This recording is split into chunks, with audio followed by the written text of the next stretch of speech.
Welcome to the November 18th meeting of the Chatham Township Committee.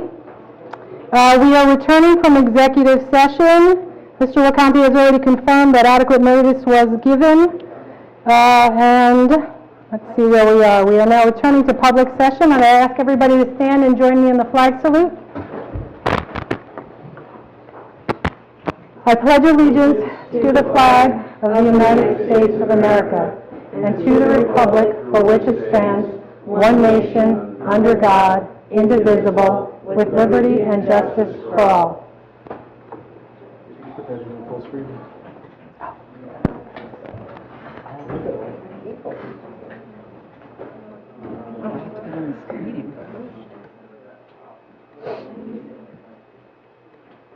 Is that good? Looks like full screen. Okay.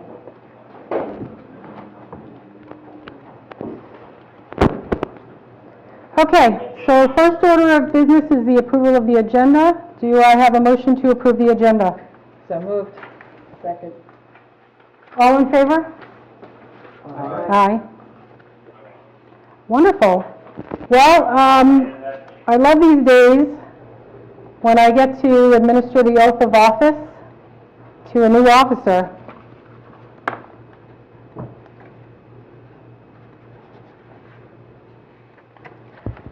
Police Officer Patrick Dowd will be joining our Chatham Township Police Department.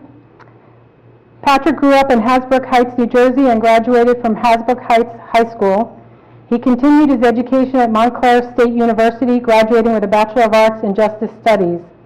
After graduation, Patrick spent his time working as a security officer at Hackensack University Medical Center, working as an assistant coach for the Hasbrook Heights High School basketball team. Recording in progress.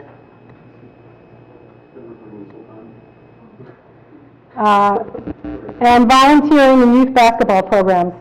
In May of 2021, Patrick applied for...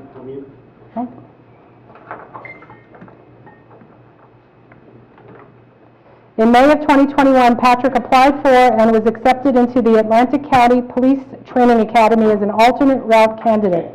During his time at the academy, Patrick applied for a position with the Chatham Township Police Department, and after a rigorous hiring process, he was offered the position contingent upon his successful completion of the academy. On October 28th, he did just that, graduating from the 24th Basic Police Class of the Atlantic County Police Academy. Tonight, we welcome him into the ranks of the Chatham Township Police Department. Mr. Dowd. Officer Dowd? There you are. Officer Dowd, welcome to Chatham Township. Thank you, ma'am. You're joining a wonderful community, and you're joining a wonderful police force. They are as compassionate as they are professional, and we're excited to have you with us. Come on up and let's administer the oath of office. I understand your mom, Tina, will be pinning you. Yes.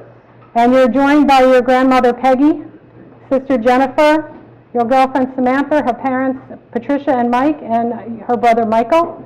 Come on up.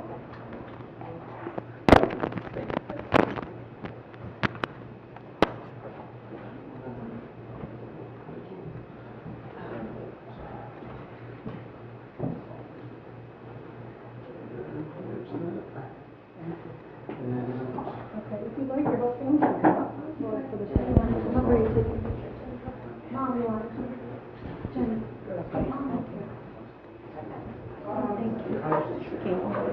Oh, yeah, come on up, please do.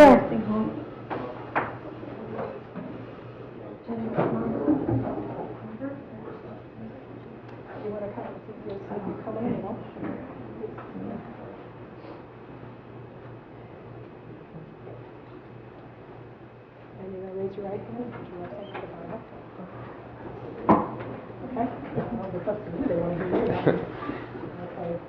I state your name. I, Patrick Ryan Dowd, Do solemnly swear do solemnly swear that I will support the Constitution of the United States that I will support the Constitution of the United States and the Constitution of the State of New Jersey, and the Constitution of the State of New Jersey, and that I will bear true faith and I will bear true faith and allegiance to the same and allegiance to the same and to the governments established in the United States and to the governments established in the United States and in this state and in this state under the authority of the people. under the authority of the people.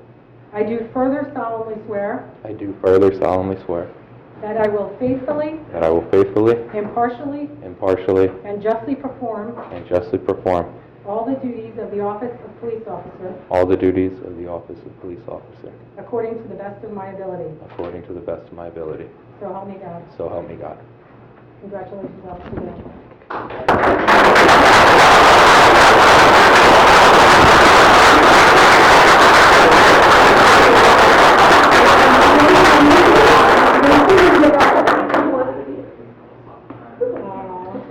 Did you want to take a picture?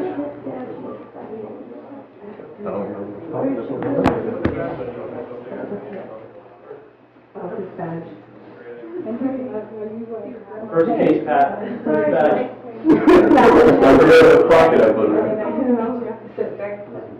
Hi, nice to meet you. Congratulations. Thank you. Sorry.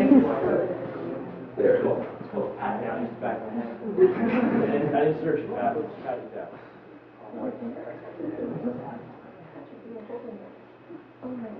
Want to use my sergeant badge?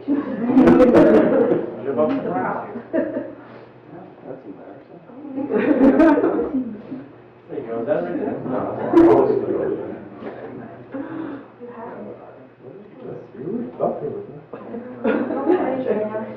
Here. Case off. This is what I'm doing right here. Be careful.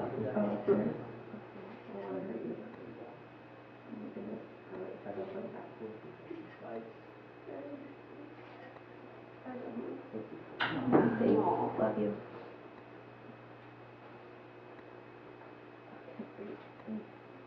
If all together, like that. There.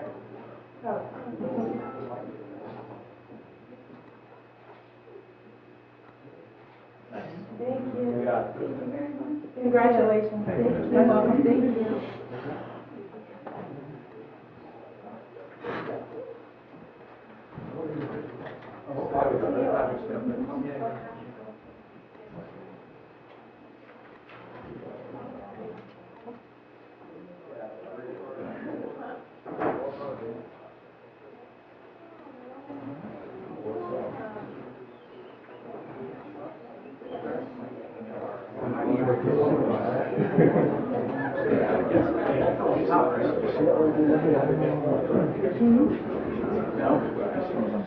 Every year.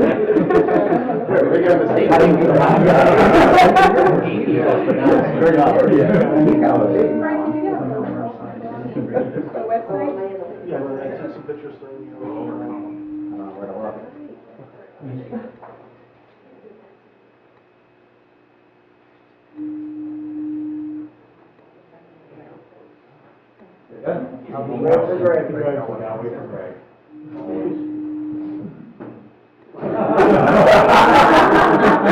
There's always one.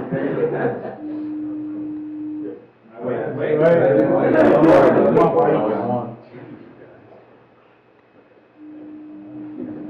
It's nice to see everybody here. Thank you all for your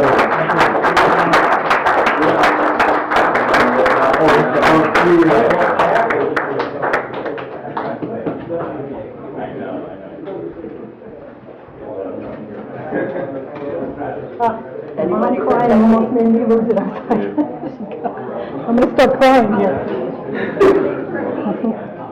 Yeah, because the mom was in tears. Oh, I know, it's contagious. Yeah, I know, exactly. They did a good job. Good doctor. What? Oh, yeah.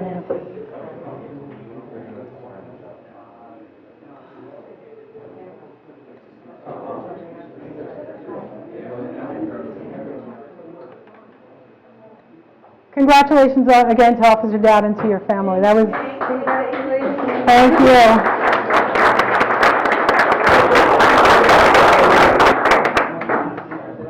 Oh, I guess I shouldn't have come up here. We also have our police chaplain that we'll be swearing in. Father T. Kevin Corcoran, presently the pastor of Corpus Christi Parish since February 2019, was born and raised in Dover, New Jersey, as a third of the 5 children in his family. In 1986, he graduated from Morris Catholic High School in Denville. Later, he spent 4 years in the U.S. Air Force as an enlisted airman working in electronics calibration. During that time, he was stationed in Texas, Colorado, and Korea. While in Korea, he received a black belt in Taekwondo at the University of Seoul. Later, he studied at St. Mary's Seminary and University, Baltimore, Maryland, receiving a BA and MA in theology in 1999. His first assignment as a priest was St. Anthony Parish in Hawthorne, where he served as parochial vicar from 1999 to 2007. From 2007 to 2010 and 2011 to 2019, he was the priest secretary to the bishop, vice chancellor, and master of ceremonies for the diocese. So I will be administering the oath of office. Father Corcoran, if you want to come up. And I understand our own Administrator Bob Hoffman has a long-standing relationship with Father Corcoran.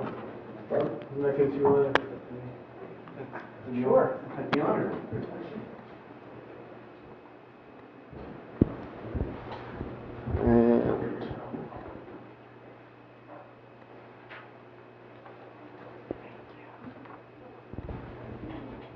Okay, do you want to turn around so everybody can see you? Yeah, sure. That way. Okay. And if you can raise your right hand, please. Raise my right. And put your, yeah, raise your right hand. I, Kevin Corcoran, I, Kevin Corcoran, do solemnly swear do solemnly swear that I will support the Constitution of the United States that I will support the Constitution of the United States and the Constitution of the State of New Jersey, and the Constitution of the New Jersey, and that I will bear true faith and allegiance to the same, and I will bear true allegiance to true faith and allegiance to the same, the same, and to the governments established in the United States and the governments established in the United States and in this state and in this state, under the authority of the people. under the authority of the people. I do further solemnly swear I do solemnly swear that I will faithfully, that I will faithfully, impartially, impartially, and justly perform and justly perform all the duties of the office of police chaplain all the duties of police chaplain according to the best of my ability. according to the best of my ability. So help me God. So help me God. Thank you for your service.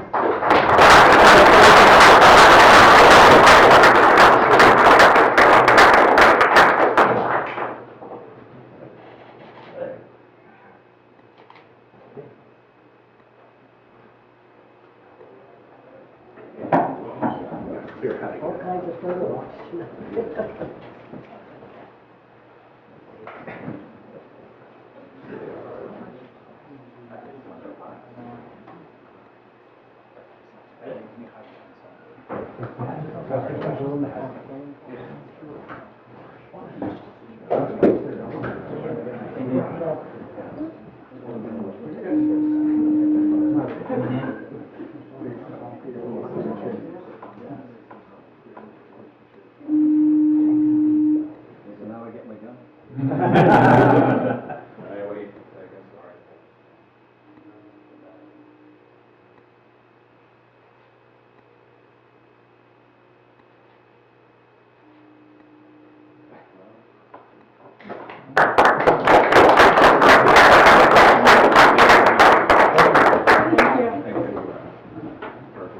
Chief, did you want to mention the No Shade November in terms of how people can support? We want to hear The that. one that's spearheading it, so, Oh, okay. and our rep's not here tonight, so I wouldn't be able to steer them.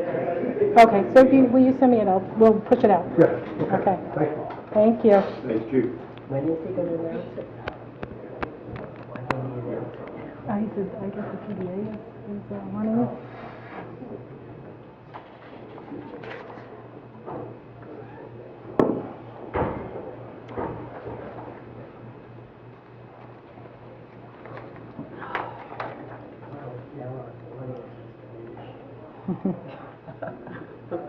Okay, and I have a proclamation to read for Native American Heritage Month. Whereas Paleo Indians, the ancestors of modern Native Americans, crossed over a land bridge from Asia to present-day Alaska and were the first people to discover America over 15,000 years ago.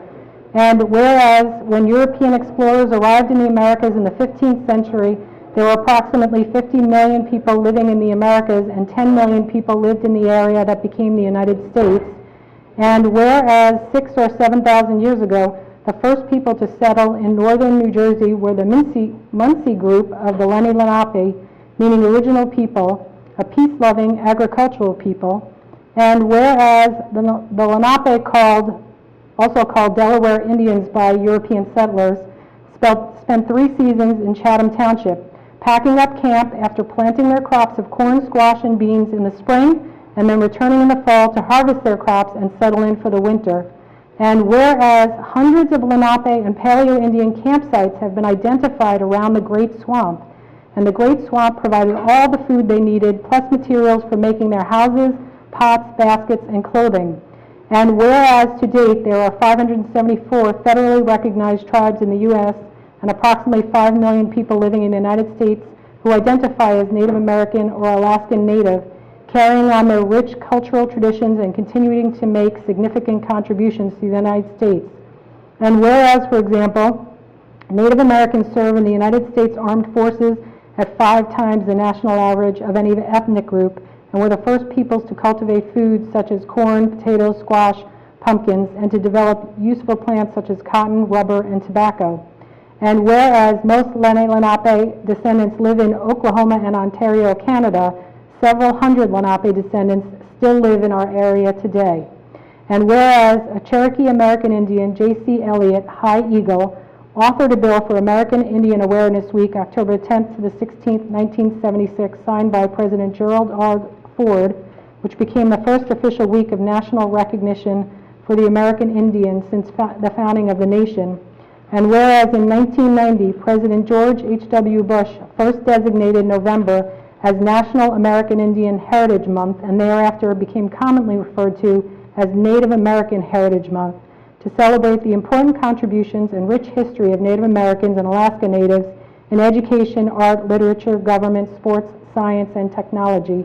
And whereas Native American history is American history, and it is imperative that we fully understand our history in order to truly commit to a future based on justice, respect, and opportunity for all. Now, therefore, be it resolved that the Township of Chatham joins in recognizing November as National Native American Heritage Month and honoring the sacrifices and contributions of Native American peoples to the United States. And we have Martha Wells is going to accept it. Do you want to say a couple of words? So I love the last section of the last paragraph of that. Native American history is American history. It's also, everybody needs to be great. But you gotta be on TV.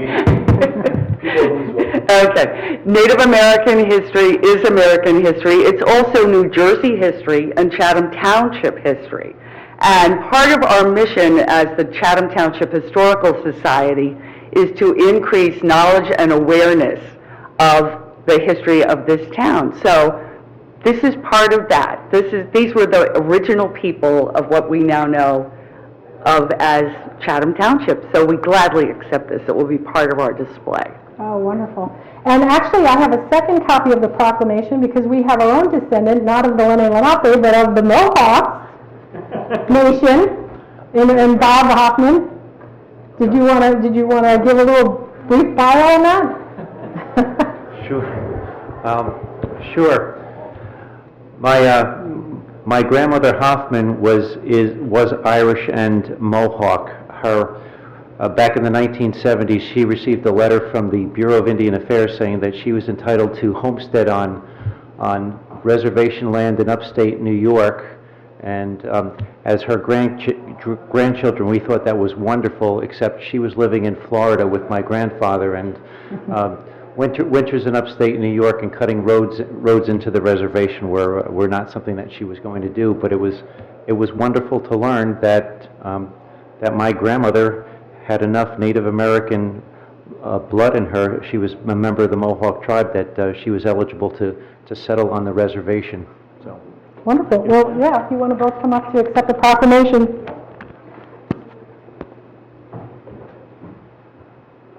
Did you know your mother, that she was an Indian?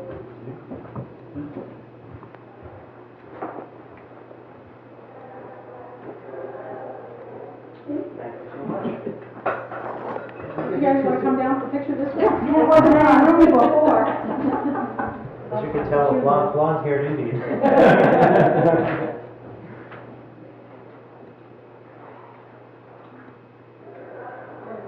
Push on in.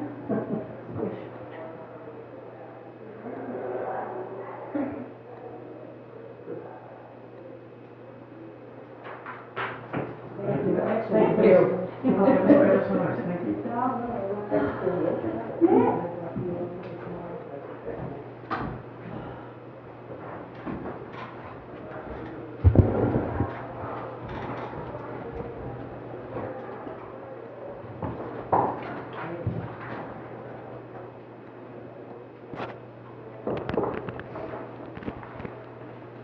Okay, so next up is my mayor's message.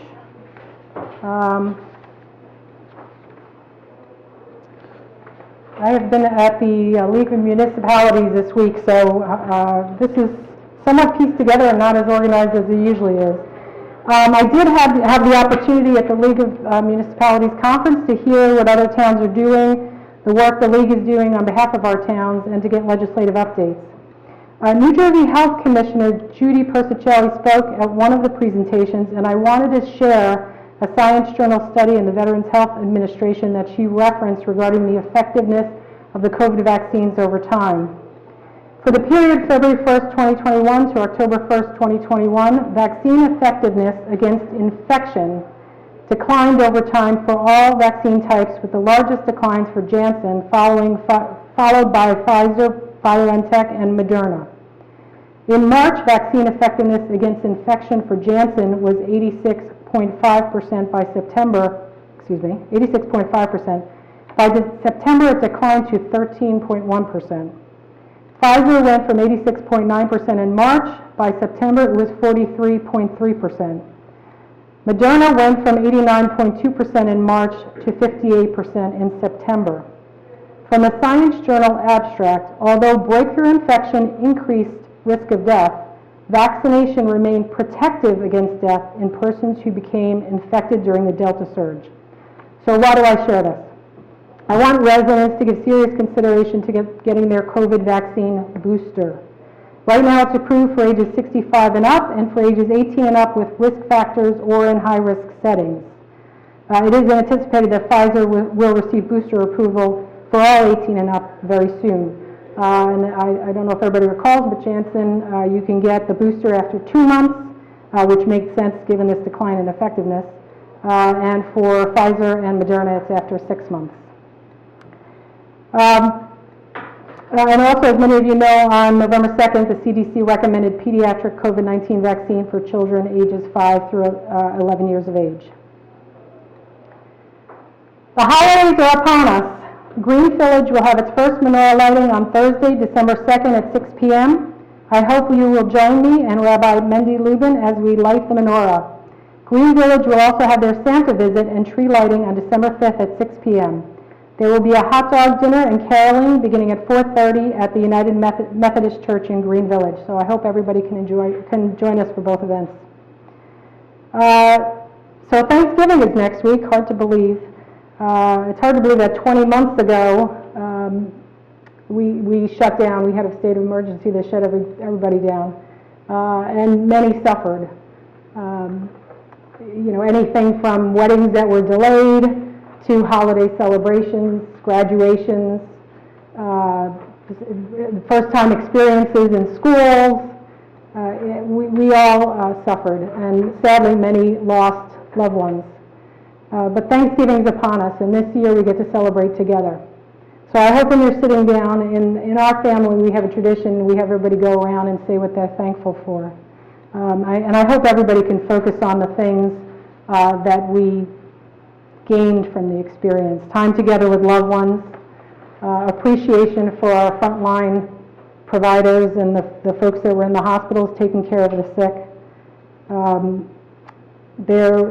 In the midst of some very difficult times, there were some really beautiful things that came out of it. A lot of people stepped forward and contributed in unbelievable ways. And we owe a debt of gratitude to all of them. So this Thanksgiving, I want to wish everybody a wonderful Thanksgiving. to you and your family, and good health and prosperity. We're going to move on to the reports now. Committeewoman Police? I have nothing to report. Okay.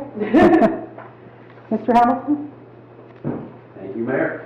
A couple things, well, real quick, on the Public Safety Committee, you just saw the big news, we have a new police officer and a new police chaplain, so that's big news, and it's always good to bring new blood to the force, and obviously, I'll just make my monthly or bi-weekly reminder to lock your cars and not leave your keys in your cars, because there have been additional incidents. As far as the library goes, a lot going on at the library, and I will start with, well, yesterday, I don't know if everybody's aware of this, but yesterday, the Board of Trustees of the library, everybody was, we were fortunate to have people, volunteer their time, take basically a day off from work, and we had an all-day sort of trustee retreat at the Morris County Golf Club, and sort of got together in a less formal setting to talk about issues, address the library, and obviously, those issues will have to be fleshed out in the ordinary process at a meeting of the trustees with the minutes and everything, but hopefully there'll be some news coming down out of that soon. But a lot of it has to do with building projects. Everybody knows there's a lot been going on at the library, and this has been something that has been kicking around for years. Obviously, COVID slowed it down a lot, and there's some tendency for potential grant money that seems to be dragging along and maybe slowing it down too. But, I wanted to update the people in the community who did, they did raise some significant money for this capital improvement project a number of years ago, and they didn't collect the money and not do anything with it. So the project is alive and well, and COVID hopefully moving behind us slowly, that you'll be hearing a lot more about that in the coming weeks and months. But it starts off officially with the board voted at our last meeting to approve an authorization to do some preliminary testing. That is the first step in remodeling the library. That has to do with a persistent problem with excess humidity that is very damaging to books, amongst other things. And so the money has been committed to that project, and then depending on the results of that testing, or that study,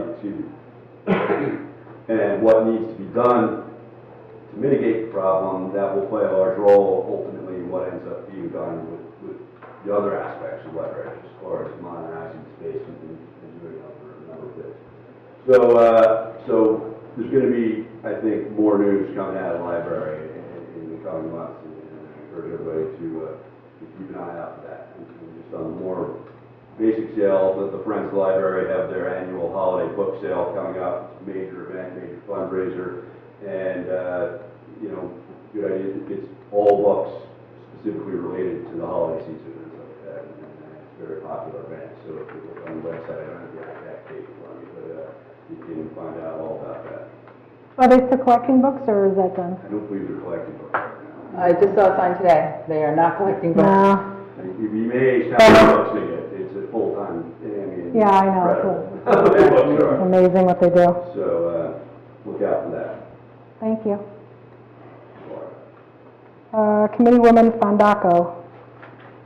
Okay, for the Environmental Commission, thanks to the efforts of Maureen, I gotta turn this thing.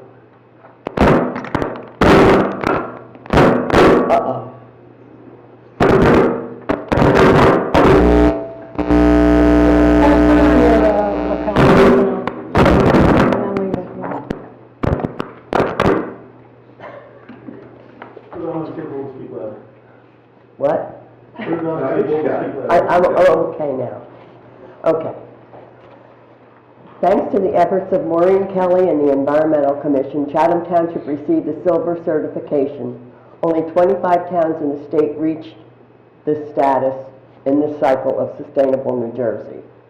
The Historical Society is open every first Sunday from 2 to 4 p.m.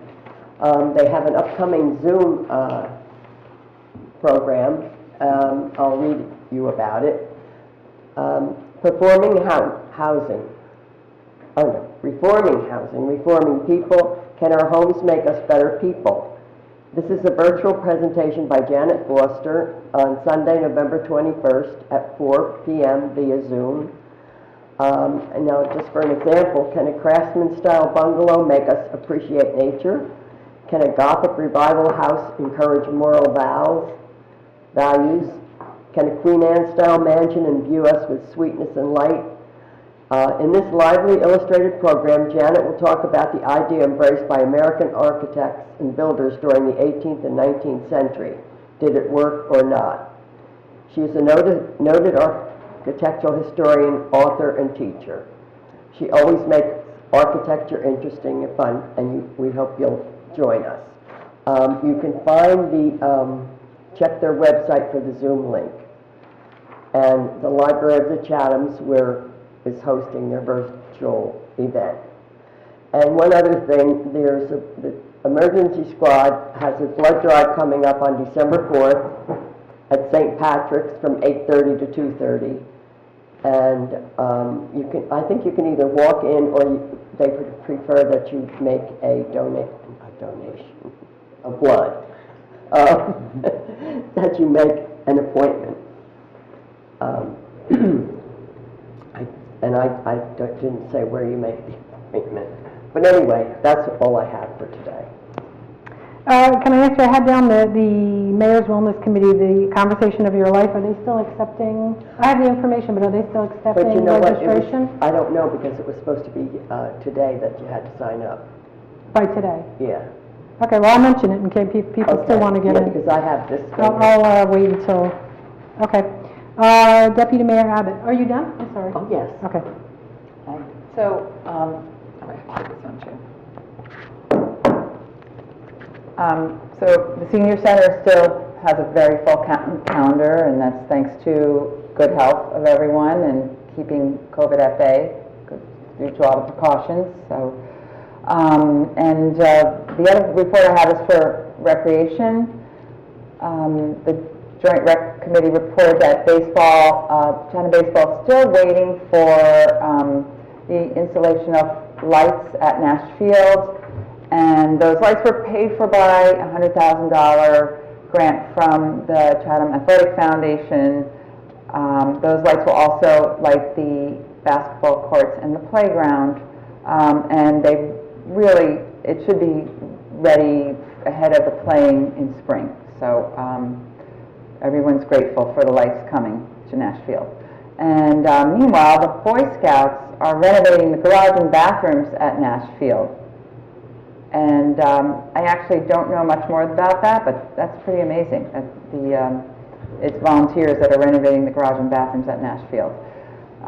Baseball also has become extremely popular lately. They had a record number of tryouts with 330 kids.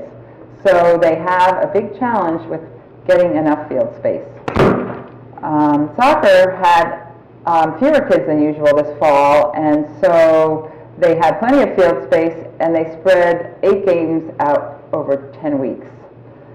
Also, the Township had, many of you may know, approved Sunday morning field access, and the borough is still not granted that, but the mayors are meeting about that subject, or someone is. It's got to be it's joint rec, so it's got to be a joint decision. And that's all I have. Thank you. Okay.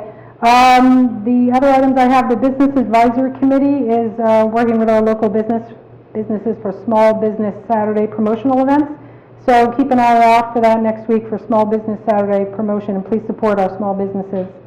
I won't steal Mr. Leschke's thunder, but we did win an NJDOT grant, so I'll let him speak to that.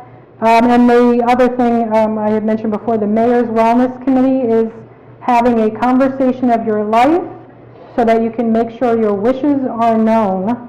That is tomorrow from 11:30 to 1 at the Madison Y, and there will be a light lunch provided. I believe they had, last I talked to Janice Piccolo, they had 12 people registered.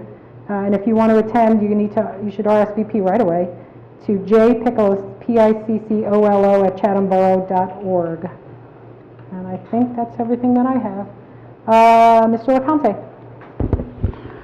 Yes, Mayor, just a couple of quick updates. First off, at the end of October, we had our flu clinic, which also doubled as COVID booster shots. As you mentioned, the event was well attended. A lot of people got flu shots. Some people like myself got both the flu shot and the COVID shot, which made for an interesting following day. First Saturday in November, we had our annual rabies clinic, which was very lightly attended. We had 8 dogs get the rabies shots. Nobody came by with cats, but I would like to thank Committeewoman Fondaco for coming by with her dogs and supporting that. And it's something we do every year, first Saturday of November, as it's the state provides a vaccine, so it's free to everyone to get their dogs vaccinated. So for those of you who have dogs that are due for rabies shots next year, if you want to mark your calendars, you can come to that. And I would also like to thank Dr. Sarlo, who is our local veterinarian that comes to help us with that. And like yourself, I was also at the League of Municipalities conference this week, so if I seem a little more tired than usual, that's why. Most of my classes were about vital statistics, and one of the interesting things that came up is that a lot of it focused on the new online birth registration system that replaces a recent system. So birth certificates, birth registration is now all online, as are death records. And one of the things they noted is that at some point they hope to have marriage certificates online as well, which, this is a system that only I as registrar would have access to. It's not, these documents are not publicly available for identity theft and security reasons and general privacy, but it's something that will hopefully make life easier for marriage certificates in the future and licensing. And that's all I've got. Great. Did they mention those dog and cat licenses, getting those online? I hope at some point we can do that online. That'll largely hinge on being able to accept payments online, so that'll be something that I'll speak to the CFO about. But if we get over that hurdle at some point, then we can do various permits and licenses electronically. Okay, wonderful. Mr. Rushkey? Good evening, everyone. Just reporting on some of the paving that we've done. As you know, last year we received a DOT grant to pave Noe Avenue, and we elected to do that work under the Morris County Co-op, and we awarded it actually to 2 separate contractors. We awarded one to one contractor that does handles ADA ramps, and the second is to actually do the paving.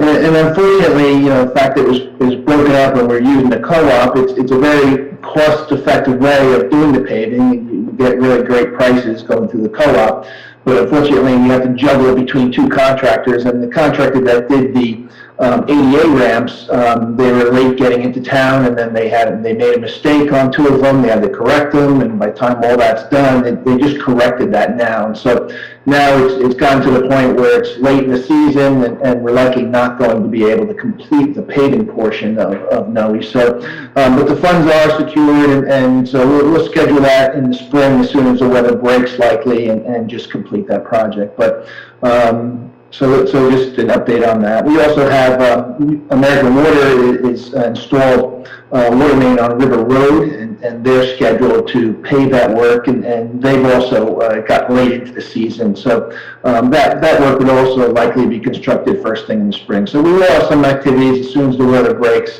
some paving in town right away. And then some good news is that we did receive another NJDOT Municipal Aid grant. It was for $268,000, and we applied for paving Mountainside Drive, Kansas Lane, and Fairmont. So we'll be doing. That's all I have. Yeah, it's a stretch of Fairmont between between Myersville and... from between River Road and Myersville, Fairmont. That's the township's portion. Yes. Okay. Thank you. You're welcome. Mr. Cruz? Mayor, I do not have a report, but I would like an opportunity to address the Township Committee before it discusses the first 5 ordinances for introduction. Thank you. Okay, thank you. And Mr. Hoffman? Thank you, Mayor. Two quick items. The project at Nashfield that the Deputy Mayor referred to, it's an Eagle Scout project by one of our residents, a young man named Dante, who's been doing a good job. He had been delayed from the summer, but there's some remarkable improvements, and when they went in to do some of the work, they found termites, so we're addressing that, but it's fun to see the enthusiasm that he has, as well as some of the other scouts, and then also that's been transferred to the parents, so that's nice. The lights are scheduled to be delivered sometime in early December for Nashfield, so the lights have been manufactured, and the poles, they're finishing the manufacturing of the poles, and then they're scheduled to all be delivered on site, and then they will be installed and ready for the spring. So that's my report, and I just wanted to wish everybody a happy Thanksgiving. It snuck up on us, so thank you. Thank you. Okay, so we're going to open our first hearing of citizens. I'm just going to read some of the guidance around that. Meeting access is guided by the state of emergency and the related governor's executive orders. The committee meeting room is open to the public, and we look forward to having you join us. For your convenience, this meeting can also be viewed remotely on Comcast Channel 29, Fios Channel 26, and Zoom, or you can listen in from your phone by dialing one of the phone numbers listed on the agenda. If you are watching via cable TV, you can participate in the public comment sessions of this meeting by dialing any of the phone numbers which are listed on the agenda and which will be shown on your TV screen. Callers must press *9 to raise your hand to speak. If you are watching via Zoom, you may speak during any of the public comment sessions by following the Zoom instructions to raise your hand. Whether in person or online, when you are recognized to speak, please mind the following procedures.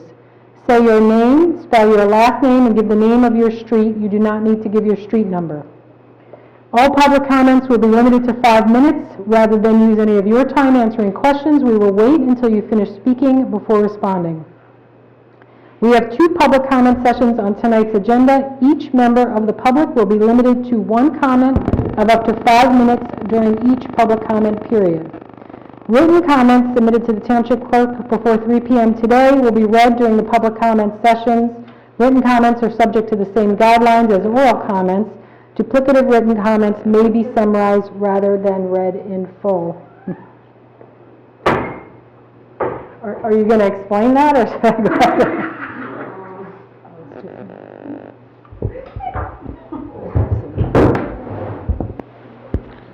Well, in honor of Native American Month, I figured I would bring Cochise out of my office. Okay.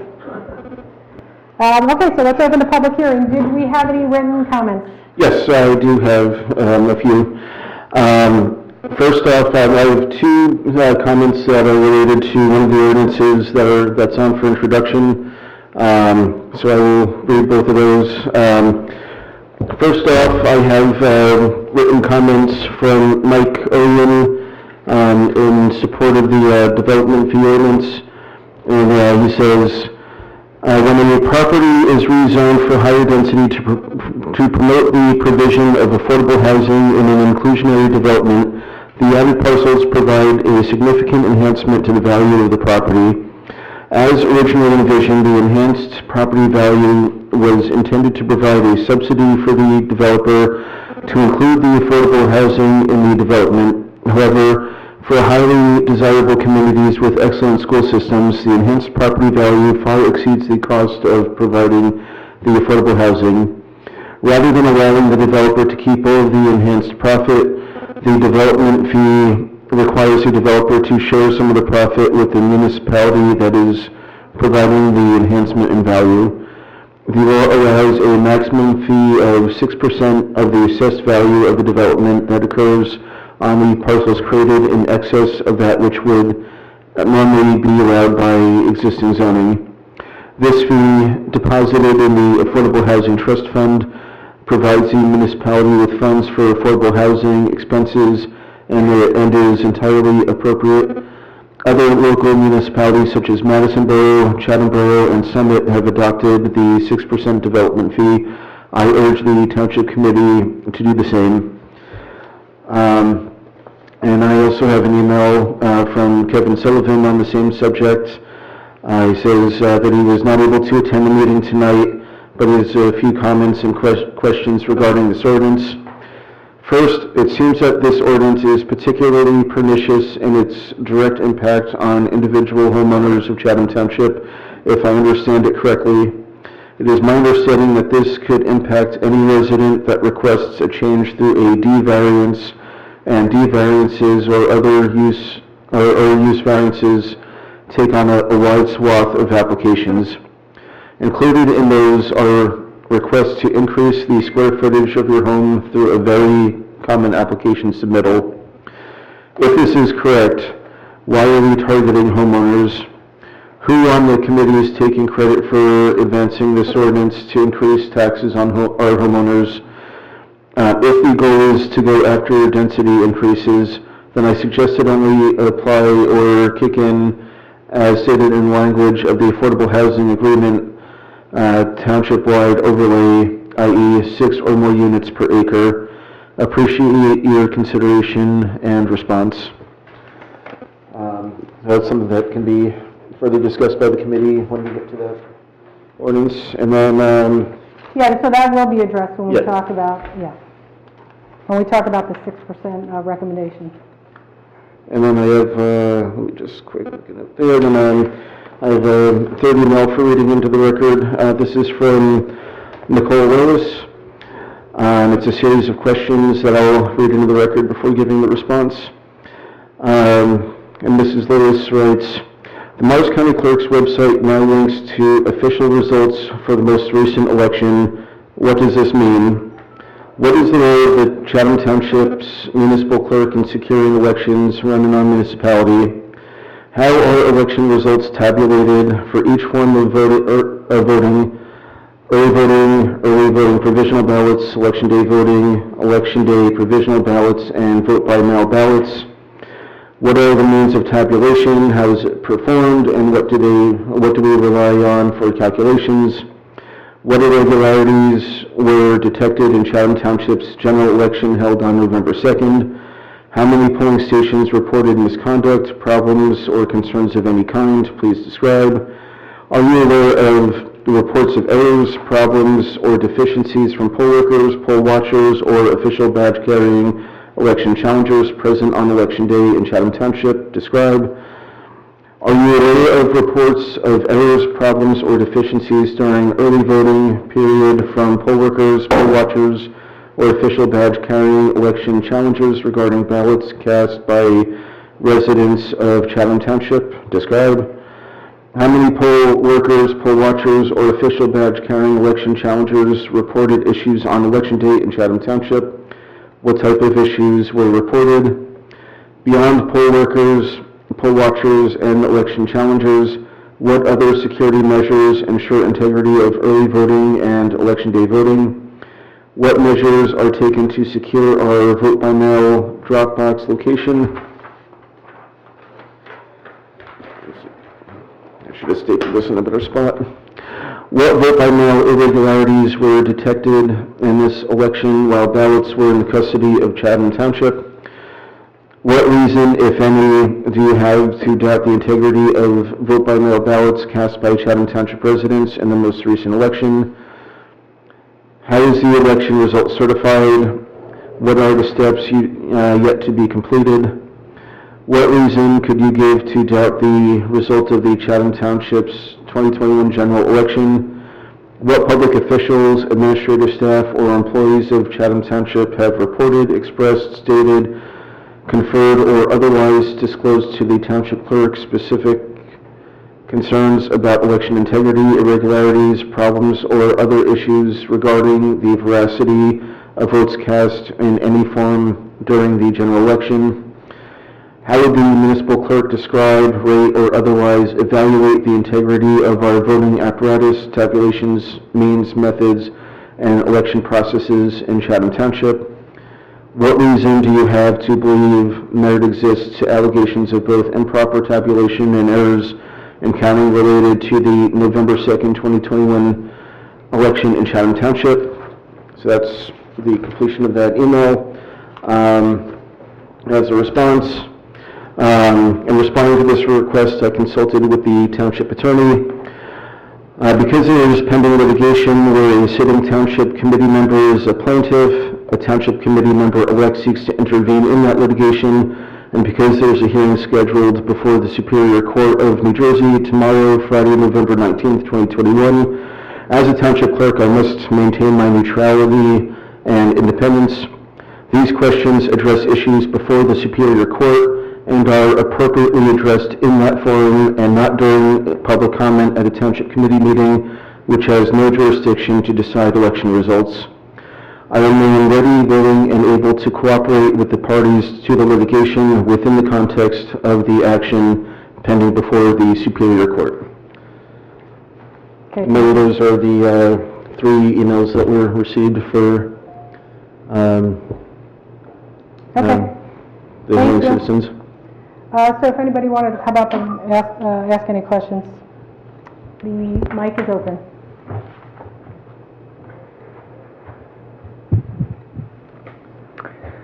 Mark Lois, 15 Gates Avenue, Chatham Township. Okay, so it's no secret I've been campaigning for a couple months here, and I've knocked on thousands of doors, and I've spoken to hundreds of residents. And one thing that I want to talk about is our agenda for the town. Looking at the agenda tonight, and often looking at the agenda, it doesn't reflect or mirror a lot of the questions that I would get from residents. And to me, that's striking, because I think our agenda in the Township Committee should be a mirror of what residents want. And so I wanted to talk to you about some of these questions that I got and some of the stories that I've heard at these doors. And while these questions are coming from me, they really are rooted originally with our residents. I'll talk first about the biggest block, I think, that I can talk about. And I have pages and pages of this stuff, so I'm sure I'm going to hit my time limit. But the biggest block that I think about is the homeowner associations, the apartments that we have on River Road. To me, it's the most homogeneous group, and their questions were the most homogeneous. And so I think that's a good place to start. They would often ask me about Dixie-Dale, and I could talk to them about Dixie-Dale and clear up confusion. It's 54 units on 30 acres. It's basically half-acre zoning. I talked about the walking trail that's going to be around it. I talked about the connection to River Road. I talked about the connection from that walking trail to Hillside Avenue, and how that then they could go to Hillside Avenue and potentially use that walking trail as well. So there's a lot of positive to talk about when they're looking up at an area that is under extraordinary development. But what would always come up for residents on River Road was about Chatham Borough and what they're doing on River Road, and what's happening specifically right now on River Road and Watchung, with the rezoning and the redevelopment that they're doing there with affordable housing and the 259 units, which is, to my estimation, almost 10% growth in addressable addresses to the town of Chatham Borough. And the question was consistently, what's the plan to express our concern to Chatham Borough? Because that corridor, River Road, that's the road that these residents travel all the time, as we all do, but specifically to them, that's going to bring traffic and congestion that's never been seen before to these residents. And I think, I asked that question. The next question I would ask you is about the redevelopment area that they have now identified. That's only further exacerbates the questions that I got walking door to door. The borough has now thrown up a redevelopment area and asked developers to come and make proposals. That's going to drastically change that corridor for our residents. So the question is, what is the plan to communicate with the borough about that redevelopment area and how that impacts our tightly linked communities? The next question they would often ask me was about Hillside Avenue and the traffic from the borough, especially considering the development that's happening on the corner there of Watchung and River, because Hillside is now going to be used as a pass-through and a cut-through, and congestion is going to come to Hillside Avenue, because that's the only alternative when those other roads back up. We had previously looked at, when Dixieland was going in, potentially making a one-way or a dead end there on Hillside. So residents ask again about Hillside Avenue becoming more of a major road, and I can understand that. There's, once people move into Dixie-Dale, action will become more difficult, because those roads will then have their own constituents, their own residents. Right now, there's no one there. So we're on a timeline to people moving into that development. The next questions that I would often get were about traffic calming, especially when you're talking about Fairmont Avenue, particularly between Southern and our border with the borough. And there's a lot of questions about what can we do to calm traffic here. I have names of particular residents that I could share with you that are interested in seeing speed signs and enforcement there. I'm sorry, I'm a little confused on the location, just real quick. Southern and where? Between Southern and our border with the borough. Fairmont?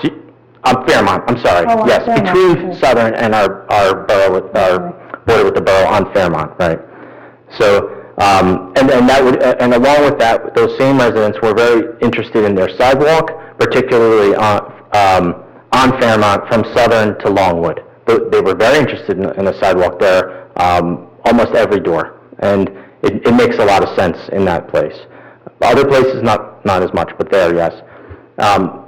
I got a lot of questions about the dangerous intersections at Fairmont and River, and I think this particular germane with Mr. Rushie's comments about repaving. What can be done to bring safety to that intersection? A lot of questions also about Fairmont, Southern, and Buxton, the five-way. What can be done there to improve it? If you want me to stop, I can stop, but as there's no one else here, if you would afford me another few minutes, I could go through some more. You can, there's a second session later, you can come back and ask more. Okay.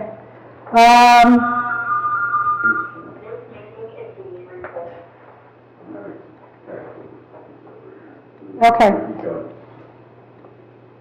In terms of how the township can be represented to the borough, as you know, the borough is a separate jurisdiction. We do not have jurisdiction in the borough, but our township residents can certainly attend those meetings, and they certainly should voice their concerns. When it comes to Hillside Avenue and the notion of a one-way or dead end, I remember that coming up at the planning board meeting, and I thought there wasn't, because that came out as part of either the Dixie-Dale discussion, but I don't recall that there was really much interest in doing that, because that would create other types of problems. But again, if there's really some interest around it, then residents should certainly come and attend the meetings and provide their input. And that would have to be studied to figure out if that, because then you're just rerouting traffic to other directions, to other locations. If you put up one way, would be an interesting concept, but the dead end was something that had come up. The traffic between Fairmont and the Southern. I remember this discussion about sidewalks. I'm pleased to hear there's interest from Southern to Longwood for sidewalks, because there's always been pushback in the past, so that's something of interest. There was some discussion about a grant. I don't know if Mr. Rushke can jump in on No, this. we had a grant for $150,000, but it wasn't enough to build a sidewalk, and the township had to give it back. And there wasn't either enough money or enough political will to put the rest of the money out for it. So if there's more political will now, great, because that's what I heard, that the residents wanted it, and it's close enough to walk to the high school from that Southern Boulevard. As an older child, easily walk to the high school from there. Yeah, no, I think that's a great idea. I think if we could pursue that again, that would be great. There was a lot of pushback on that. It wasn't a lot. I think it was a little, but the township committee was just sort of oppositional to safe routes to school at the time. Okay. And then the safety measures, that definitely came up at another meeting, and I thought the police, there was going to be some kind of traffic study, and I can't recall if that was going to be part of the master plan review, because the master plan would look at circulation and issues of that nature. That was part of it, but there was also, the county was taking a look at it, and the deputy county engineer was taking a look at, was coordinating a traffic study for different streets, and possibly looking at ways to reduce not the traffic, but the speed on some of the roads. So, and actually, we're expecting in the next couple of days a CD from the county. So I'll see if one has come in just with their study. And then one of the other things that had been talked about was that as with some of these development, that there would be public participation through looking at the master plan to see what was important and what we needed to do. But the first step was with the county. The county was doing a study, so we'll follow up on that. Okay. Let me see. The only other point I had marked off, I just would clarify, in Dixie Dale it's 53 units, and unfortunately we lost the interior walking trail that was given up by the planning board in favor of an outside sidewalk on the River Road side. The hillside was always planned to have sidewalks, but they added an external sidewalk on River Road, and it was an offset. The planning board wanted that instead of the interior trail. So unfortunately, the interior trail was lost. Okay, did anybody else want to address any of the other? I think we kind of touched on everything. One thing I had is, so I have heard a lot of issues as well of complaints of, because of so much, clearly the borough has done their affordable housing very differently than us. Mm-hmm. Where we really focused all of our energy on keeping the density down as low as possible, and they've taken a different route, where if there was any way where we could, apply some sort of pressure or discuss something where it's like, look, we went in such a different route. Sorry. Oh, that's loud.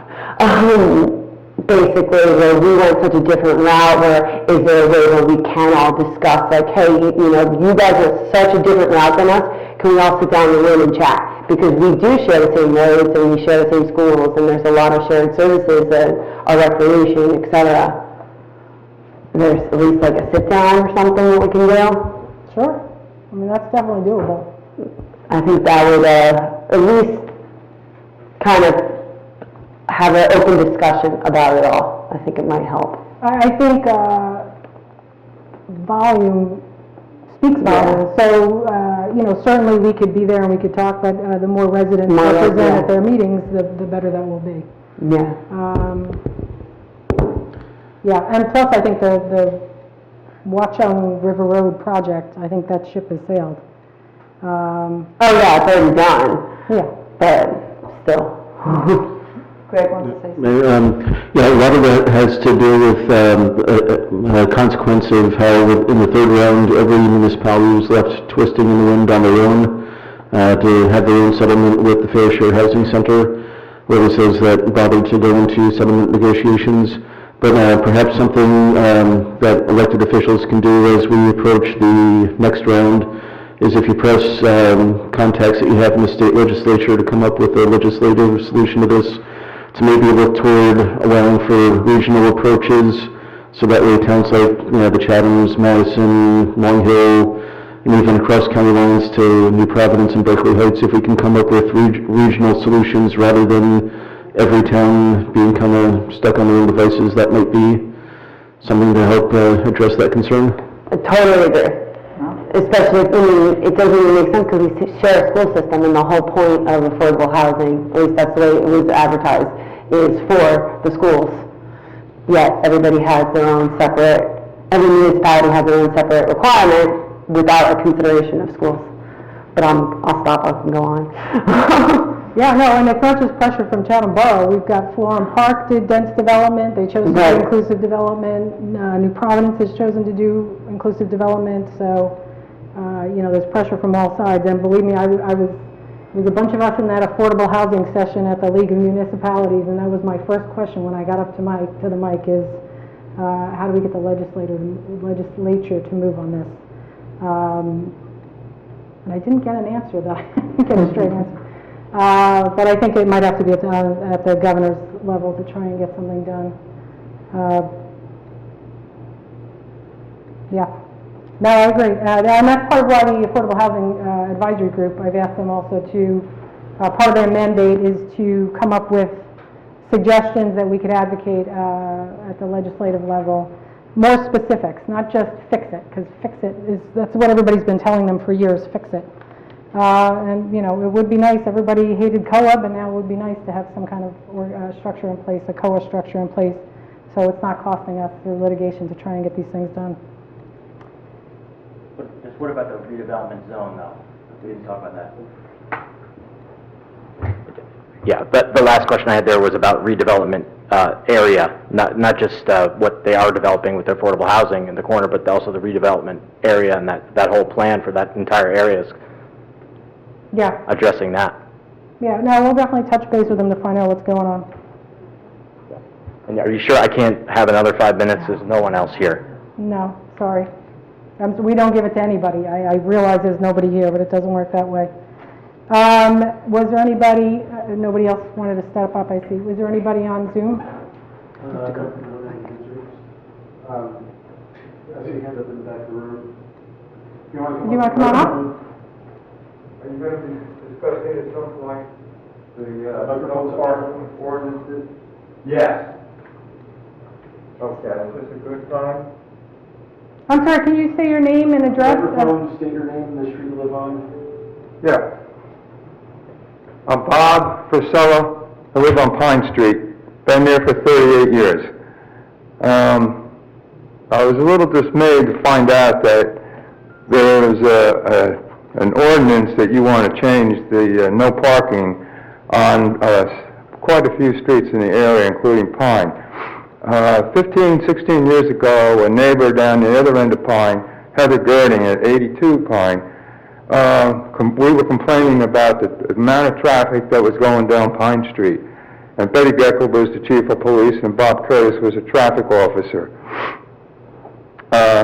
Betty said, well, you have to do a head count. So Heather did it, 2 or 3 days. And it came up on the days of between 600 and 700 cars were coming down Pine Street from Shunpike and going to the schools and then vice versa. Betty Geckel was in disarray, couldn't believe it. So Bob Curtis put the rubber hose out there and then sure enough it counted the cars. That's when we started having neighborhood talks with Betty Geckel, chief of the police, and Bob Curtis. What can we do? Can we put speed tables in? Can we put speed bumps in? We were dissuaded by that, by Officer Curtis. He said that some of the kids would try to fly over the speed bumps to see how high they could go. Well, we were concerned about the safety of the kids walking on Pine Street. Heather had 2 kids that were walking down Pine Street. So we went back and forth, and I was in Chatham Borough, and I know that Milton Avenue School, during the day, they put it off one way. So you can't go down it, it can only go out of it. So that was a safety factor. I presented that. They didn't think it was going to be good. People were making left-hand turns off of Lafayette and flying down to Cougar Field, the students, the athletes. So between what we came up with, between 7 and 9 o'clock in the morning and 2 and 4 in the afternoon, they were prohibited from making a left-hand turn during school days, school hours. The other thing that was passed was for 300 feet from the intersection of Lafayette and Pine Street, there was no stopping or standing, okay, because it wasn't a safe environment for young kids coming out of Lafayette School. Maybe the high school students were a little different, but it wasn't a safe environment for the parents to be parking there and blocking the access road. If you were on both sides and you had an emergency, a fire truck would never have gotten through, or a rescue squad. That even counts to back to school night on either the high school or Lafayette. So we came up with a plan. We were the ones that instigated the no parking originally on Pine Street. So I guess on the eastbound side, which is I'm on the side, it's no parking from 7 to 10. And then the other side, I guess the westbound side, is no parking from 8 to 4. And, you know, I get this piece of paper in the mail that you are looking to change that. And I see, to me, the way I interpreted it, are you in favor of changing this? And what it read was looking like, oh, they're going to increase our side of the no parking from 7 to 10 to 7 to 1. This all stemmed from a resident, I guess, on Longwood that was having a nightmare. I guess the neighbors were having a nightmare with the students, the seniors or the juniors would go out on open campus or at the lunch hour and move the cars and block driveways and Maple Street several years after, well, I said 15, 16 years ago, so what is that, 2005, 6? They got involved, and on Maple Street, there's no parking on either side of the streets because of the cigarette butts and the food garbage and the blocking of the driveways. So when I looked at the ordinance, and Greg sent me, you sent me the ordinance, and I'm looking at it, and I'm going, what the heck? They're not even listed, Maple. Why is Maple not listed about being changed? Is it because they've had a lot of problems? Longwood was going to be changed to no parking as all the other streets from 7 to 1. And then I guess Mark Hamilton, you made a suggestion. Oh, let's allow the people, the residents, to park for an hour during that time period. You know, you live up on Highland Avenue. Do you have any clue about the residents on Pine Street, what we've gone through for the last 15 or 16 years? Yeah, I don't mean to interrupt, but I think, and Bob, you can clarify, I think you might have some misunderstandings about the purpose of this ordinance and as it has been amended and what is being proposed. I think that we're in agreement with you. You know, or I don't have any comprehension as to how this ordinance is going to negatively affect your interests at all. In fact, I think I'm a little confused why you wouldn't be in favor of it. Well, right now, if somebody wants to come by and have a cup of coffee, as you stipulated in one of your pieces on the internet, they can put it in the driveway. We all have driveways. People going to visit and have a cup of coffee, or the landscaping people, they come anyway. I think we have a misunderstanding. No, there's no misunderstanding. And just for the record, I live at the very bottom of Highland Avenue, at the corner of Hall Road, and we have a big problem with high school parking immediately on. Okay, but this was 16 years. If it wasn't broke, what are you trying to fix it? Well, it wasn't broke on our street. Okay, we're done with the 5 minutes, but there is going to be a public comment on that, so so Bob can come back up and talk. But to his credit, he pointed out that there was a typo in the ordinance. So it's been corrected. So there's going to be a public hearing, but the ordinance that you should be looking at is Ordinance 2021-34, because that's the one that was corrected. We corrected the typo that was in there where it said that there was going to be no parking on both sides of the street, and it should only be on the east side of the street. And there's also no parking on Pine from, as you had said, 8 a.m. to 4 p.m. on the west side. West side. So yes. So when we had our conversation, I had said that we would look into it, and you were correct during one of our phone conversations. I did tell you that. So we've amended that so that we're saying that it should stay no parking on the west side of Pine Street from 8 a.m. to 4 p.m. and that the suggestion is that there be no parking on the east side from 7 a.m. to 1 p.m. Right now it's 7 a.m. to 10 a.m. Correct. So that's where this ordinance is recommending an amendment to say 7 a.m. to 1 p.m. And then when we sent out our survey, there were 7 residents on Pine Street that are in favor of 7 a.m. to 1 p.m. on the east side of Pine Street, and there are 2 that are against it. Well, I mean, are they looking at the revised Okay, ordinance, or are they looking? we're gonna move on, because it is on the agenda, we got a packed agenda, and you'll have another opportunity to speak to that, but we're gonna make sure that all gets cleared up, that we're gonna figure out what's the right answer. Okay. Thank you. And Mr. Rose, I would ask you can come back up later, but also please detail everything and provide it to our administrator, because we want to make sure we have all that information that we could follow up. Okay. Anybody else on Zoom? No hands up. Okay. Seeing nobody else for the public hearing, we'll close that session. And we're going to move on to the public hearing and final adoption of ordinances. Mr. LeConte, can you read 2021-24?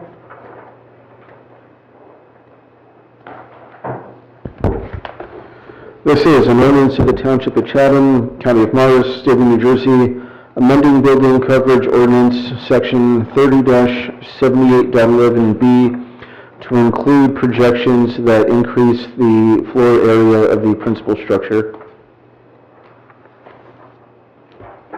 Wonderful. So I will open the public hearing specifically for 2021-24. Actually, can we get a brief description by Mr. Rushke, too? Sure.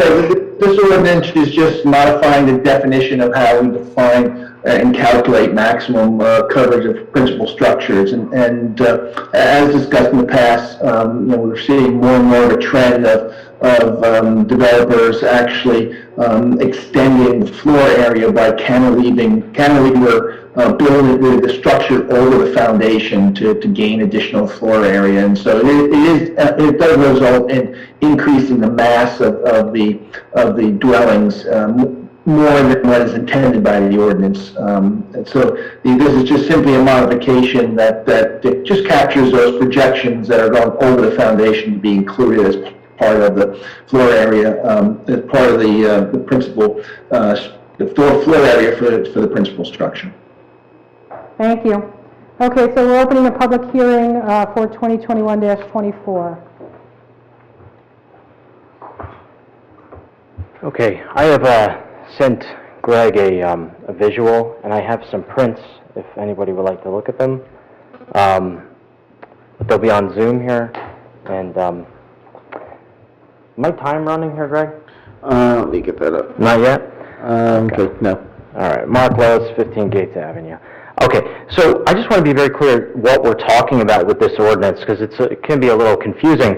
What we're talking about is not the mass of buildings so much as we're talking about eaves, bay windows, oriels, balconies, and overhangs, which project more than 3 feet beyond the face of the structure. So in other words, less than 3 feet beyond the face of the structure with this ordinance means that you don't have to include it in the principal building coverage for the home. And now I'm going to demonstrate to you that by adopting this ordinance, I agree with the intent of this modification, which is to create homes that are not so massive and don't overstep by cantilevering out. But what happens is you're taking away the architectural detail of these homes, and you're putting a developer in a box so that they have to create sheer walls and more salt box-like homes. So if you Greg, is that displayed on Zoom now? Yeah. Yeah, okay. So if you look at page 1 there, what we're talking about is bay windows. All of those bay windows that I'm showing there, and all of those could increase the floor area of a home. That's very possible. They also potentially don't increase the floor area of a home. So from the outside, you can't tell which of these, what we're talking about with this ordinance. So in order to minimize the floor area. So if you look at page 2, I'm showing some more examples of overhangs and bays. And if you could flip us to page 2, Greg, I'd appreciate that. Okay. That's more examples of bays and overhangs that would be projected out beyond the surface, beyond the foundation of a home by 2 feet, let's say. And it creates it breaks up the wall and creates some architectural interest. It actually scales the building down. Now, if you go to page 3, what you're going to look at here is, this is the negative thing that's happening.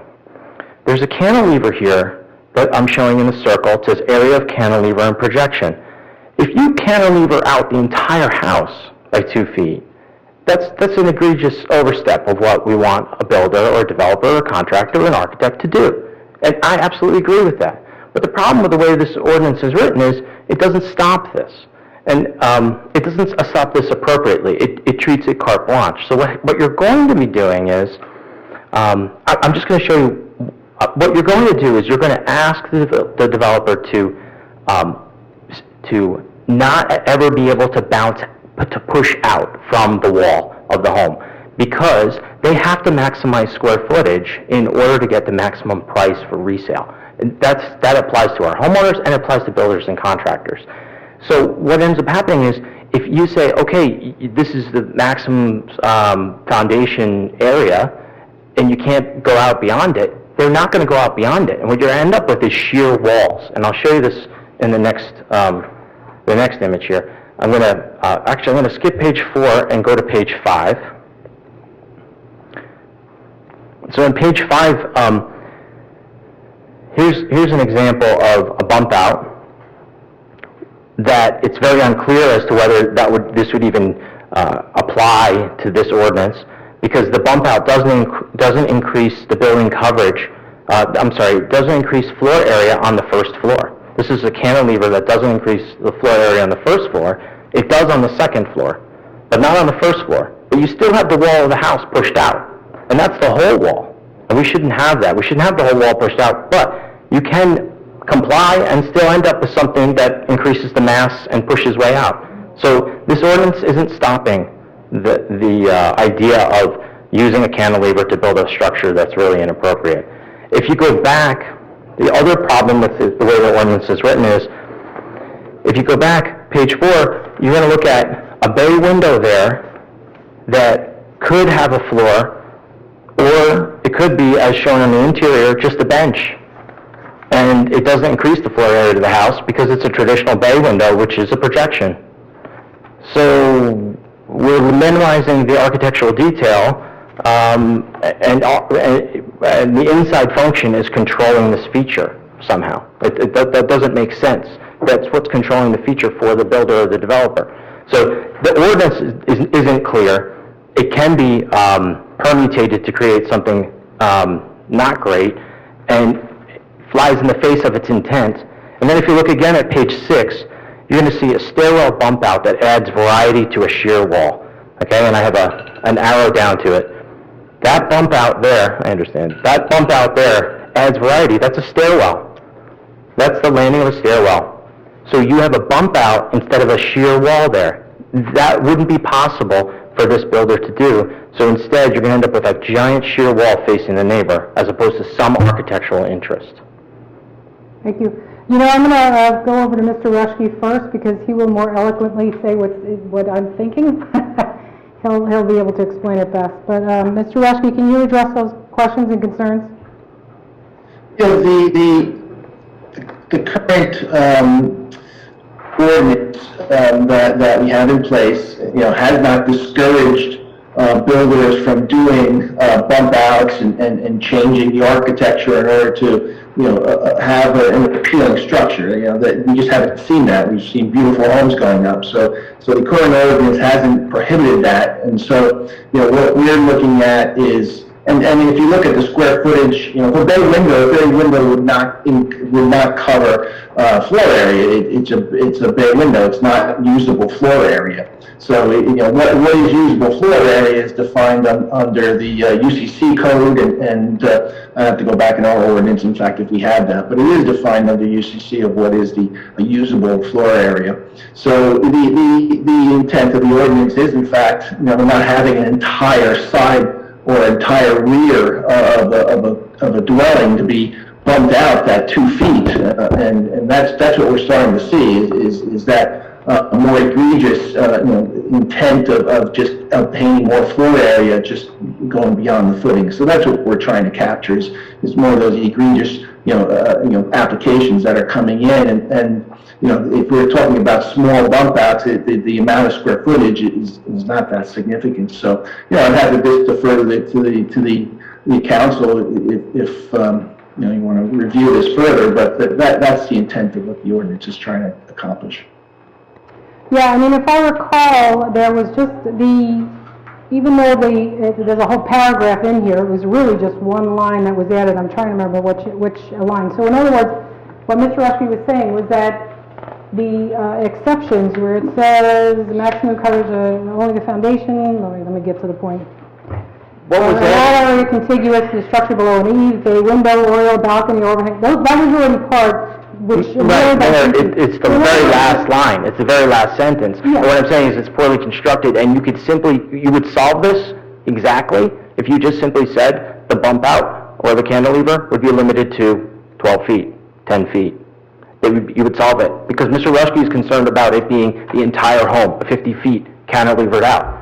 You'd solve it, you're done, 12 feet, 10 feet, whatever you come up with not arbitrarily, but of course what works.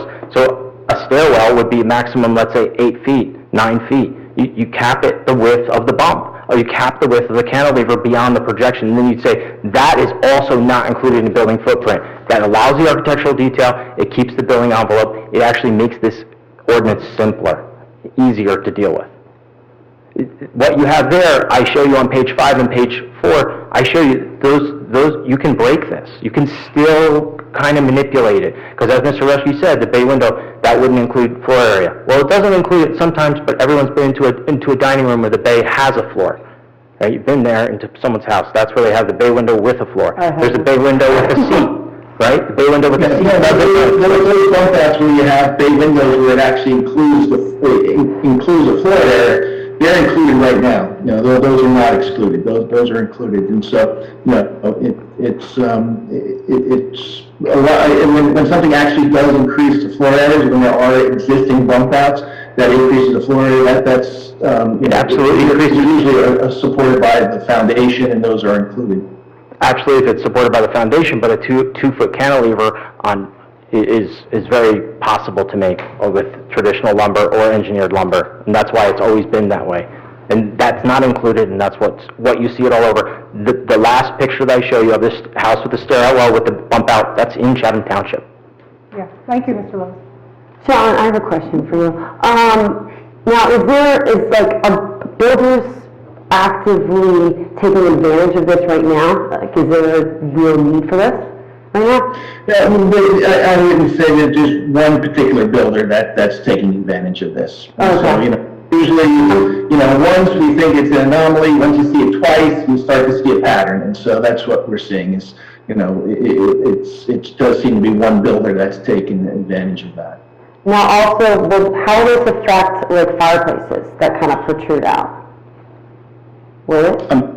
What about like fireplaces? We do still count the area, fireplace wouldn't be additional floor area, it's a flue that comes out, and those would not be included. If you have a balcony, and the balcony is not considered floor area, it's just, it's considered, it's outside, patios, porches, as long as they're not included into the floor area, they're excluded.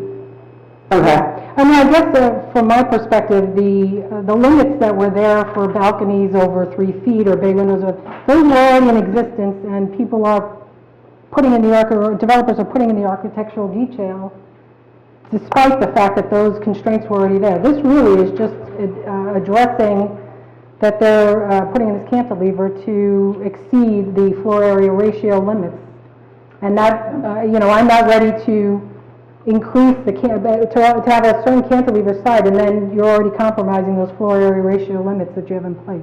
We have no floor area ratio limits. It's not in our zoning. We have no FAR. The limits, the structural coverage limits. I apologize for the wrong terminology. Mr. Willis, if you're going to keep talking, please use the microphone, but you have had your 5 minutes for the hearing of citizens. I move that we vote on the ordinance as is, and if anyone wants to correct it later, improve it later, it can be decided later. I wasn't done asking questions. Hold on a second, let me see. You know what, let me finish with the public hearing. If anybody else on Zoom? We don't have any answers on Zoom. Okay, so before we have our discussion, I need a motion to adopt the ordinance. I move to adopt the ordinance. Does anyone second adopting the ordinance? Second. Okay, now we're open for discussion. So now I have is this gonna be basically make every house like a block? Like, that's my concern. I'm sorry, Does that make sense? Like, we don't want, just squares for houses. I mean, No, absolutely. What we're, again, this is one builder that started this practice, and we can see what the result is from many other builders that are building in town, and they develop a beautiful house, nice architecture. So unless there's going to be a very significant change in patterns that, they want to give up that architecture to get a few more square feet, I can't say that's going to be the new trend now, but certainly there's plenty of builders that do take advantage of, changing those architectures, have the bump outs and create a beautiful home. okay. Because I think the last thing we all want, I think the houses that have been going up are beautiful. I think they're great. The builder will absolutely build out to the maximum. They build out to the maximum height, they build out to the maximum, building coverage, maximum impervious most times. They do max out when they build. Okay. Well, in other words, all the beautiful stuff to be a balance. built, Right, they're still in compliance. they're still in compliance. It's just this one developer that's been, and we don't want to see that continue in other areas. We don't want other developers taking advantage. Do you have an example where it has been, they have taken advantage of it by any chance? No? Yeah, we have an example. I in fact, forward that to Bob. I can share it with the entire committee with that too. We Can you email that to me? That's what initiated this. It started with me just raising the flag as, should this be something to address? Okay. I'll email it to the township thing. Okay, thanks. Any other discussion on the committee?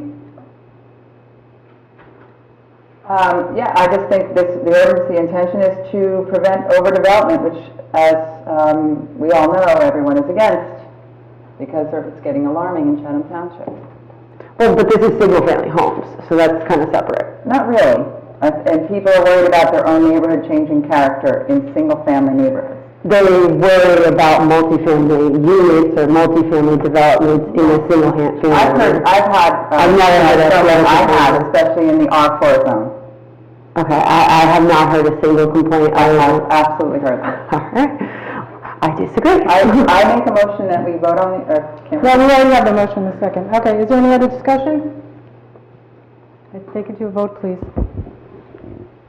Mrs. Fleece? No. Mrs. Fandacco? Yes. Mr. Hamilton? No. Deputy Mayor Abbott? Yes. And Mayor Ewald? Yes. Motion passes.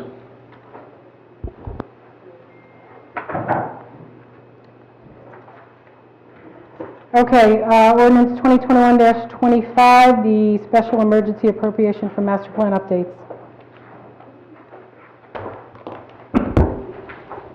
This is an ordinance of the Township of Chatham in the County of Morris, New Jersey, authorizing and making a special emergency appropriation in the amount of $150,000 for engagement of special consultant for the preparation of a master plan in conformity with the planning laws of New Jersey. Okay, can we get a brief description, Mr. Hoffman? Sure. What this is a funding mechanism for a master plan contract that the Township Committee would approve at a meeting coming up. So this is a vehicle that would allow the township to have funds designated, and then we would be able to put money in future years' budgets to pay for that. So the special ordinance right now says $150,000. If the contract is less than that, then what will happen is the reserve would wind up being canceled. So we would use whatever the contract amount is, and then the funding that's not needed would wind up being canceled. But this is the the method to pay for however many elements of the master plan the Township Committee deems appropriate when we look at what needs to be done for the future for round 4, and then getting recommendations for zoning ordinances. There was an email that I had sent out to the Township Committee late this afternoon, which just outlined some of these ideas. But again, the Township Committee is in control of quarterbacking the master plan. So. Great, thank you. I am going to open the public hearing for 2021-25, the special emergency appropriation for the master plan update. And again, there's 5 minutes at the microphone and specific to this ordinance. Okay, so Mark Lewis, I'm back again. So my question about this is, first, some process questions. Why is this an emergency appropriation? It seems to me that a budget, an item like this, $150,000 for something that would be a planning process, could certainly be part of the regular budgetary process. Why are we doing this as an emergency appropriation? Well, I'm sorry, but that's if my time could be reserved, then go ahead. You can answer me. Well, go ahead and ask all your questions now, and then we'll answer them. Okay. I would prefer the back and forth, honestly. We used to have that several years ago. I think it worked much better, especially we'll just say that. Can someone explain to me also why, if we have a professional planner on staff, who's one of the few, in my understanding, one of the few certified master planners in the state, why our staff can't do this or can't assist in doing this? Because it seems like we're going to go through a process of requesting proposals and introducing people to this town when we have someone who maybe already is informed of that. Next up, what's changed since we've updated the master plan previously, which as recently in 2018, we've updated something like the circulation plan. It's completed, approved in 2018, but the appendices only were not updated. Why would that have been? So have you reviewed the master plan for those inconsistencies and asked why certain elements have been updated but not in completion? Who's doing those changes and who follows up with them? Okay, the firms that I guess present and represent towns presented in the last session or the last Township committee meeting, and I am looking at the structures that they were suggesting, like the community meeting area, civic center. Have any of these? Where did those ideas come from? And how were those 3 firms that were presenting here? What was the process of bringing them in, and who did they compete against? Because obviously those 3 were selected to present. When were they selected, and by who?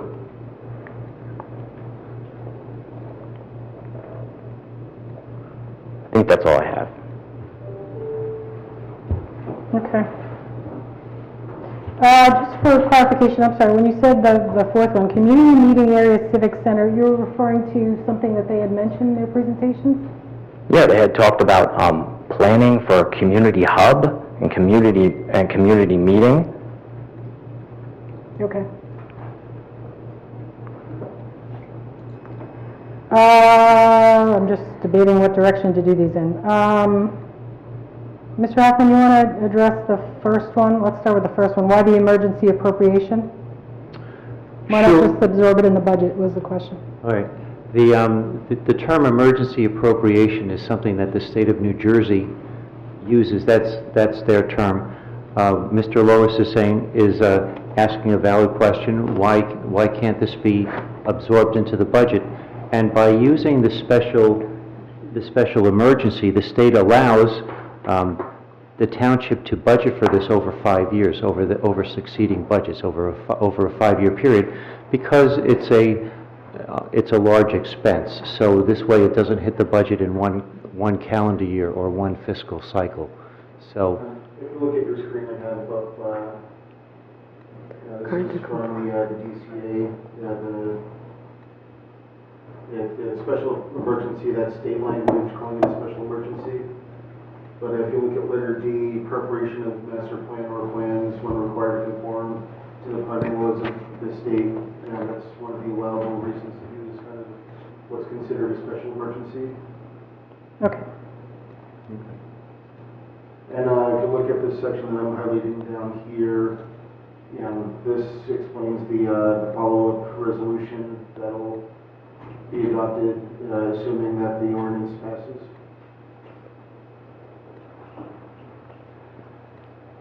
so again, to answer the question, that's the state terminology. But this is the method that we can use so that it can be budgeted for over 5 years and not be onerous in any one particular budget year. And what the second question was, Why can't the planner we have now do the master plan? that was something that the master plan is the purview of the planning board, but also in discussions with the planner and with members of the planning board, it was deemed important that our planner be part of the process to help make sure we were staying focused, but also that the township wanted to have somebody else take a look and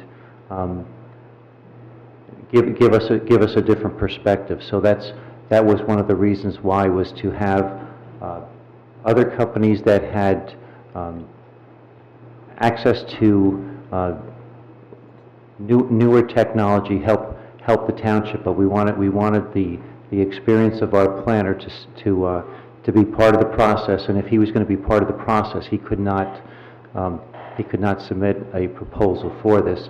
And the goal is to have the planner help implement the zoning ordinances, which are the key. The master plan is it's a planning document. It's aspirational, but the nuts and bolts are the second phase. It's the zoning ordinances. That's the law. That's what helps keep our town looking the way that we want it to look. But it's where we are able to adjust and say, we have these new items that are coming up, and we need to address them. How do we do that? And the way we do that is we craft the zoning ordinances for that. Okay. Number 3, I'm just going to hold off because I think that'll take a little more explaining. I'll jump to number 4, community meeting. So when they reference specifics, I heard specifics too, where I was wondering where they came from, to be honest. But they would, anything that comes up is going to come from the community, and that's what I was looking for. I was looking for a process to reach out to the community and get their input on what they want and how they want things taken care of going forward. So there aren't any particulars that are being pursued at this point in time. It's still we haven't even picked a planner, but that would be decided by the community, and that was really the goal, to make sure we're bringing people into the process. Number 5, what was the process of selecting the planners? We'll go back to 3. Sure. There was an RFP that was prepared. It was sent out. We had, I believe, 18 companies requested the RFP. We had 7 companies that responded. 6 out of the 7 companies met the majority of the criteria that were in the RFP. So they were interviewed by a subcommittee, which was the planning board chair, the planner, and myself. And we interviewed the 6 companies, and we ranked them, and we looked at some of their recent products within the last 3 years.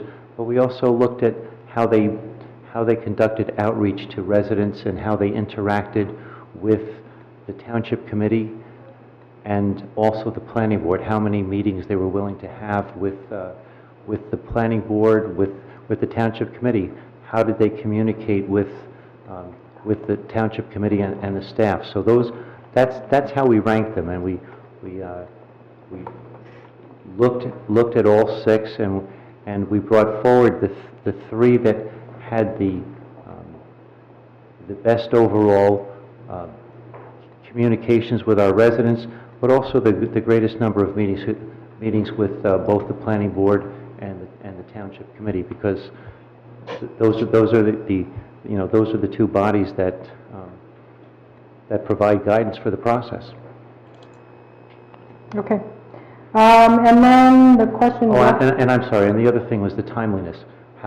When would they be able to complete the project? So that was the other key issue, was the timeliness. Thank you. And then there was a question in the plan, what has changed, what hasn't changed within the master plan? There were 3 elements that were recently completed, so they would not have to be redone by a company that would come in and do the master plan.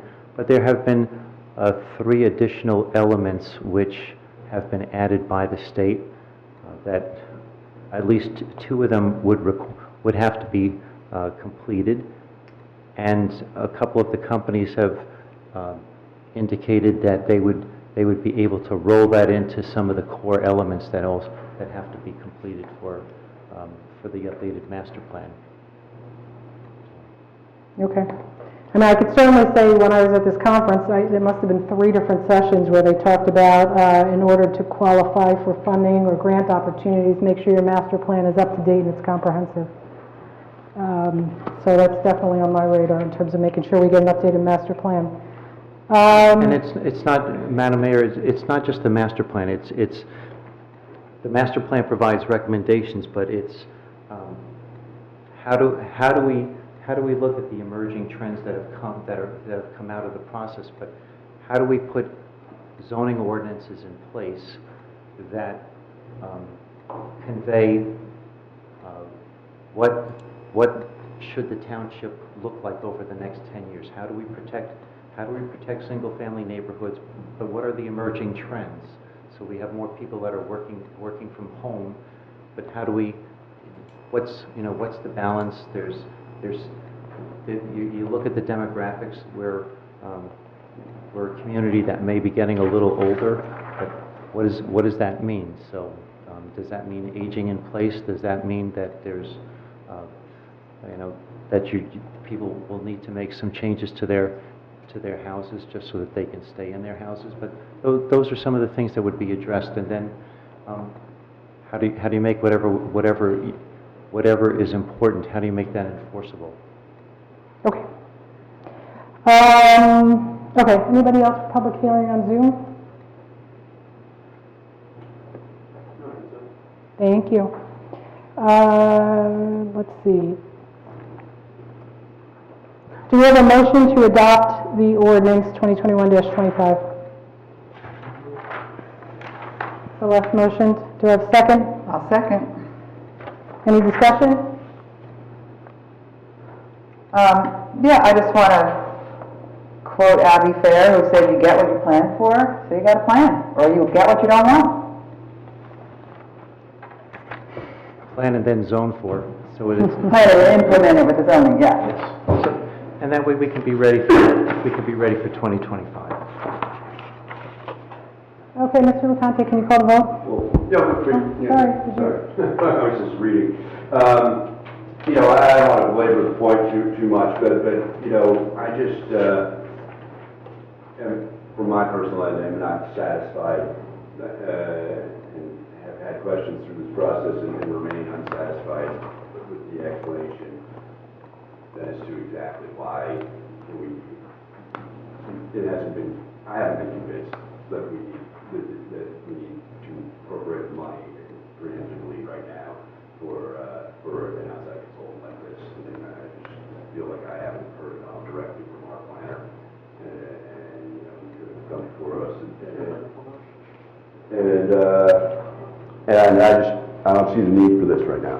I think that we developed our last plan without the benefit of a fancy consultant like this, and we have a planner. who works for us, and we have not selected anybody to do this yet, and I just don't see the need. Okay. Mike, I have a question. So, in a normal budget, I don't know, government accounting, not my area, but in a normal budget, do you have to, can you only budget over 3 years? Is that how it works? Well, And then this allows it to go over 5 years? Like, I'm trying to understand that. well, something like this would be a professional services contract is the term that I would use.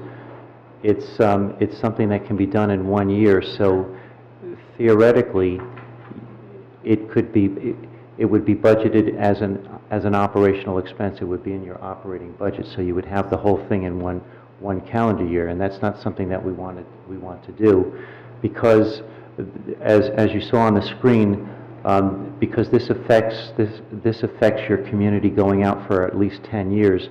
The state is allowing you to pay for it over 5 years. So that's why. Okay. That's why. So that's why it has to be done via this emergency. Correct. And Okay. again, emergency is the term. I know, the state it sounds uses. bad. To me, it's poor planning on the state. I wish they would have chosen a different. Okay. A different. So normally, I just want to make this clear. So like, normally, if we didn't pass this, we would have to budget $150,000 for in next year's budget to contract the planner. And if we pass this, we're still not determining which planner yet. It's just allowing us to sign a contract with the planner of our choosing and to pay that contract over a 5-year period. No, yes, to fund the contract over a 5-year period, yes, Okay. yes. Okay, I just want to make sure I understood all of that. It spreads out the funding so that way, with the 2% cap on appropriations and tax levy, it spreads it out rather than having to tax people all in 1 year for a much higher tax increase than Right. anybody would want. Okay, that's what I wanted to just make clear. Okay. Hopefully no increase, yes. Madam Mayor, if I may raise an issue, and that is, if the Township Committee does not have enough information to vote on this tonight, you can have the public hearing, close the public hearing and continue the vote until the next meeting, and if the Township Planner, if there's a desire to have the Township Planner come and make a presentation at that meeting, after hearing the planner speak, then you can hold the vote. I would be concerned that to go to a vote without having all the questions answered, and if the Township Planner can come in and answer those questions, then it may be an appropriate way to address this issue to satisfy everyone. Legally, the master plan has to be updated and redone every 10 years. As a requirement of the Municipal Land Use Law. Yes, various elements of the master plan have been updated over a period, and some have, that update has started and has not been completed. So this puts all of the elements of the master plan into one piece. There is a new change to the Municipal Land Use Law regarding climate and sustainability, and that is another element that is added. And part of the master plan is the housing element and fair share plan. And as you know, you did, and when I say you, I don't mean this committee, I mean the Township Committee as a unit over years. You really took the housing element and fair share plan, which is the affordable housing component, out of order because of the litigation. This allows the housing element and fair share plan to proceed at the same time as the master plan and do an overall plan. So there is, in addition to all the reasons that the administrator said, there is a legal requirement for you to do this every 10 years. It used to be 6, now it's 10. Yes, the components of the master plan or the elements of the master plan have been updated. Some have, some have not. There are new requirements. But if there is a question of not having enough information, You're not awarding a contract tonight. You may or may not award a contract at the next meeting. It is perfectly permissible to conclude the public hearing and carry the vote to the next meeting and get additional information, or not close the public meeting, continue it to the next meeting, open it again to the public, and have a presentation from the planner that will satisfy the questions of the committee. Yeah, no, I don't object to having the planner in. I just don't think, we've been talking about the master plan for the entire year, and this really is just a financing structure. This is just to allow us to spread it out over 5 years. We're not locking in, we're not allocating, but we have been discussing this for the entire year. So I don't object to having a planner in, but I think we're ready to vote. So can you call a vote, please? Mrs. Fleece? I'm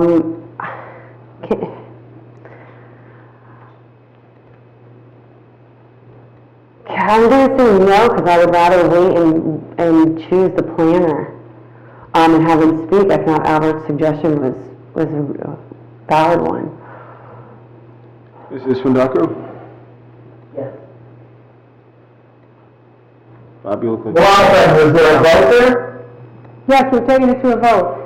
No, did Mrs. Felice vote? Yes.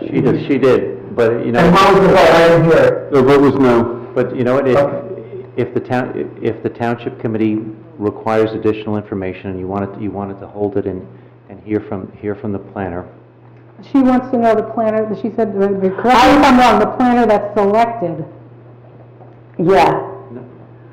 Or our own planner. Well, the township committee hasn't selected a planner. That would be the next stage where that you could talk with our current planner about what are the best options for the planner. You know, for the out of the three. That's a very reasonable request. My concern is just it's $150,000. It's just a lot of money, and so I just want to make sure that we, know exactly what we're getting for it. That's all. So I thought that was a reasonable suggestion that Albert provided.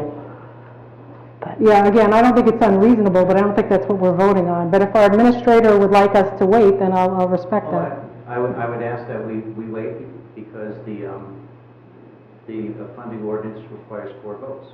So, if... No, this special appropriation requires 4 votes? Yeah. Oh, I didn't realize that. Okay. How do we reverse what we started?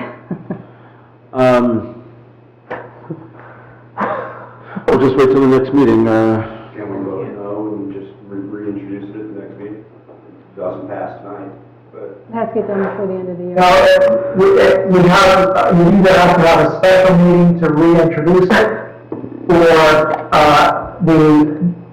any ordinance that started this year must be completed this year.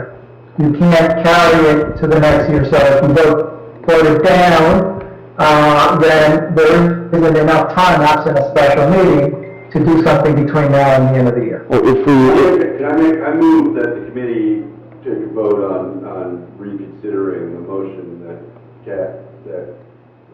was seconded a little while ago to take the roll call vote. we already have a motion on the floor that need to be voted on. We shouldn't have a new motion until the other one is either dealt with or withdrawn. Well, I move that it be withdrawn. That we have to Celeste to decide if she wants to withdraw the motion. Well, I would want to do what everybody wants. We don't have the 4 votes he's saying, so. Yeah, so Yeah, withdraw. take my vote away. So, Albert, is that legal, what we're looking to do? I'm sorry, I didn't hear the conversation fully. Albert, can Celeste withdraw her motion?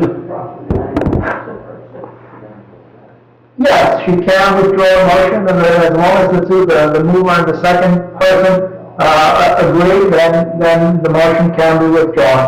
And again, you don't have to vote. You can stop the roll call vote now and just carry the vote until the next meeting.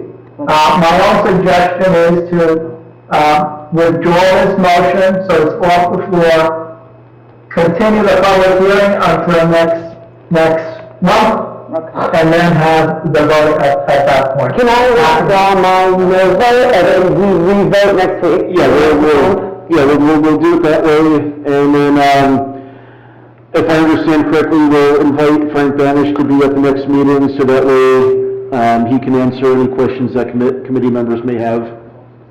Perfect. Wonderful. Okay, so what we're doing is,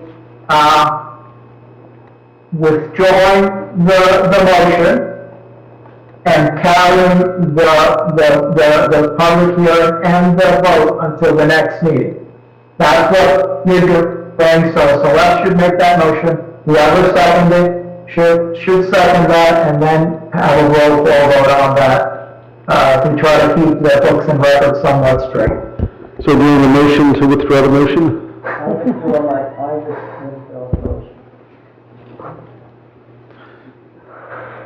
I withdraw my second. And Albert, do we need a vote on the withdrawal? Well, you're also carrying it, you're carrying the public hearing and the vote until the next meeting.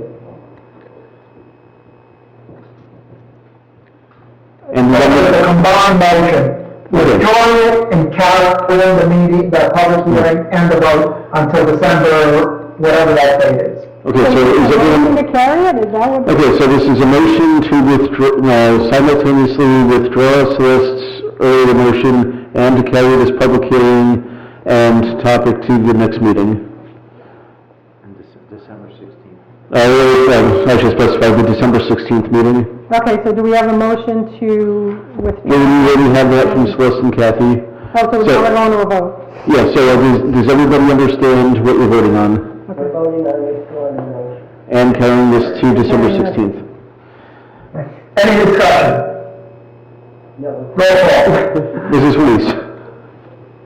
Yes, we're carrying. Mrs. Fandacco? Yes. Mr. Hamilton? Yes. Deputy Mayor Abbott? Yes. Mayor Ewald? Yes.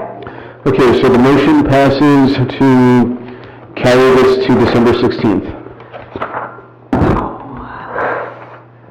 Okay. Who's on first? Exactly. Third ordinance is for final adoption, public hearing and final adoption, 2021-26. And this I thought was going to be the one that would have the most discussion, amending parking regulations. Mayor, with this one,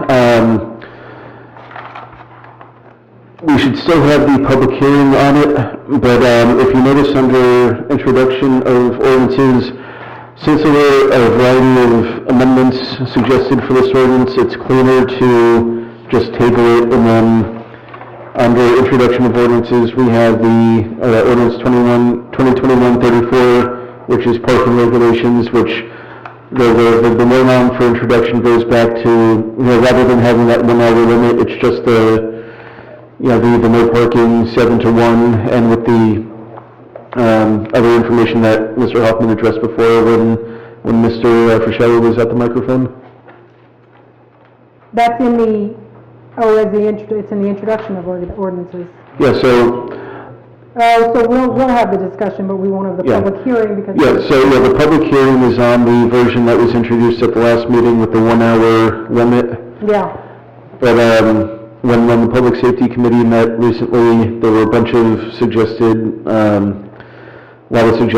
amendments, so it was cleaner to just table this one and introduce a new ordinance to be acted on at the next meeting to go back to the original intent of... So this is just here because it has to be here? Yeah. We introduced it at the last meeting? Yeah, because we still have to have a public hearing. Now I get it. Yeah, okay. So I think the gentleman back here, though, deserves an explanation. He put in 3 hours' time, waiting here. So if you understand that this ordinance that was on the agenda to be voted on tonight has subsequently been changed based on consultation with the Public Safety Committee, and a new ordinance is going to be introduced next week that is not going to have any effect on Pine Street except to extend the no parking. There's not going to be any 1 hour parking. Just the no parking period is going to be extended until 1 p.m. So I would think that would be something that you would be in favor of.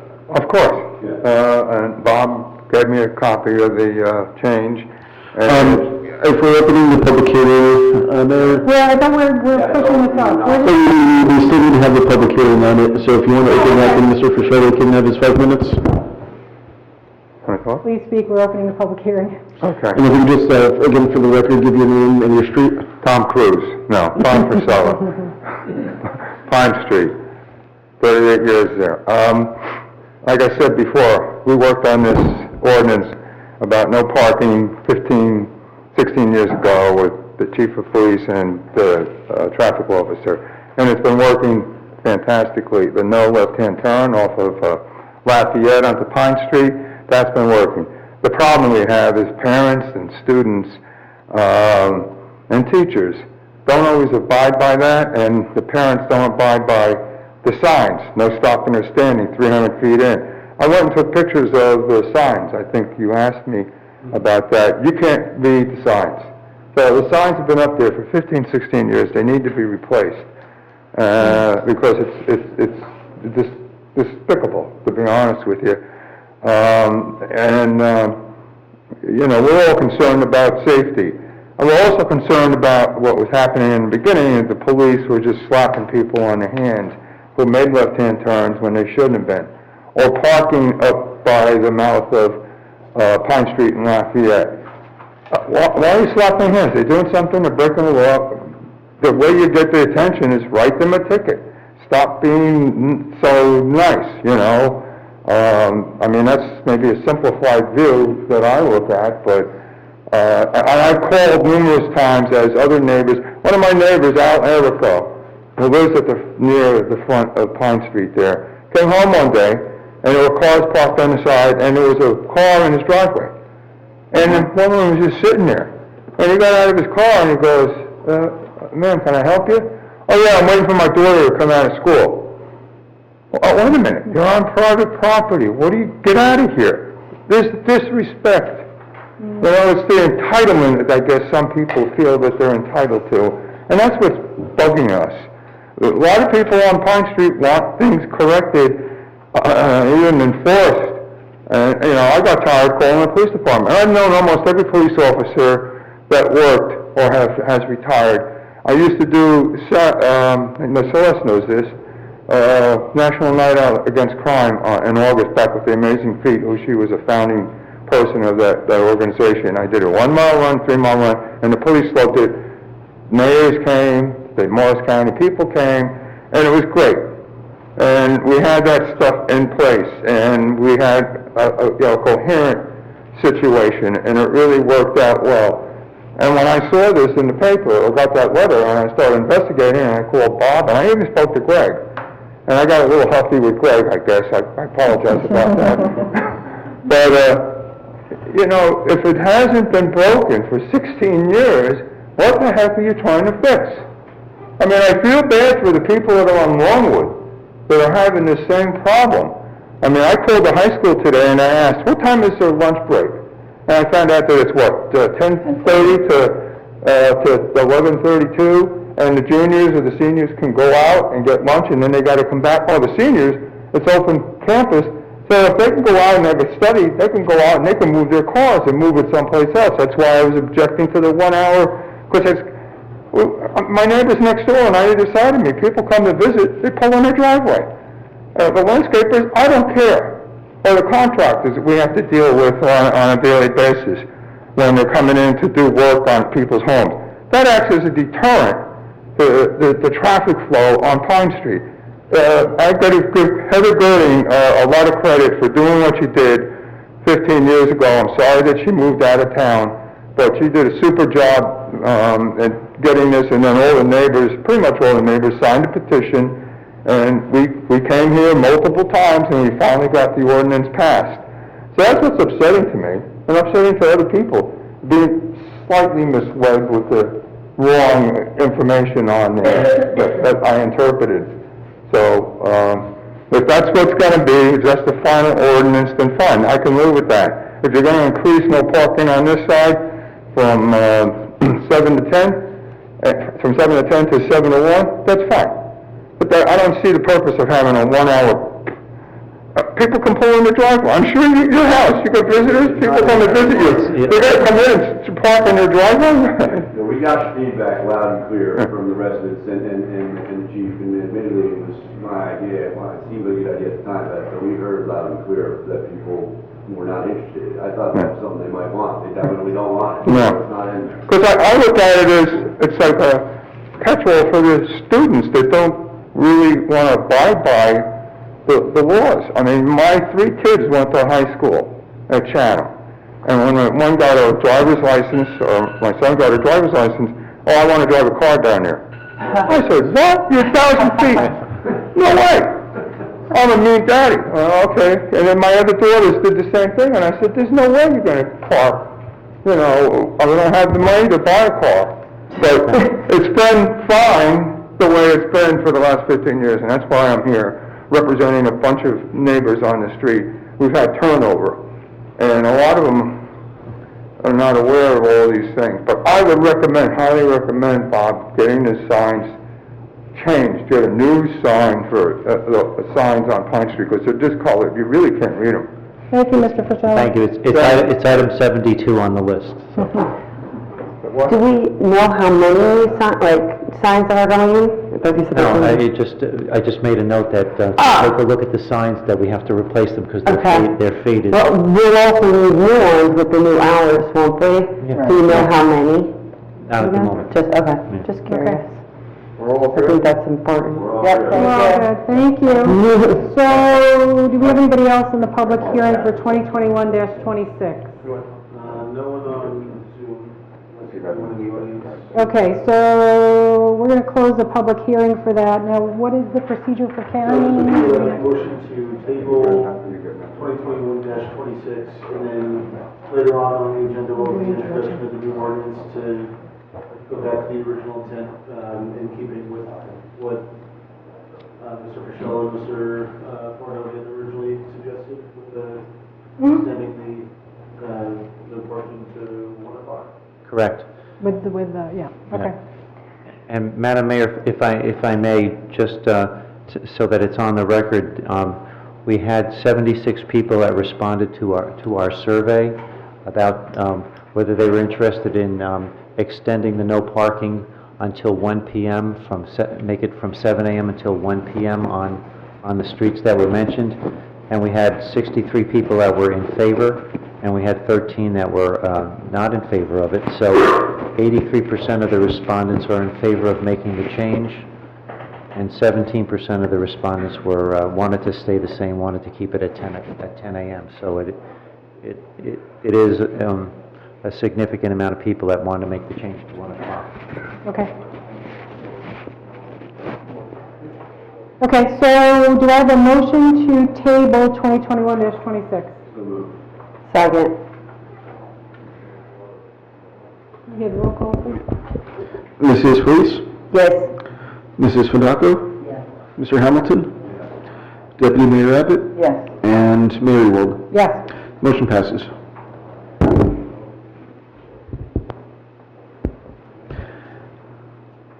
Okay. And now that we're moving into the introduction of ordinances, early on, Mr. Cruz had asked to address the committee prior to the first few ordinances to be introduced.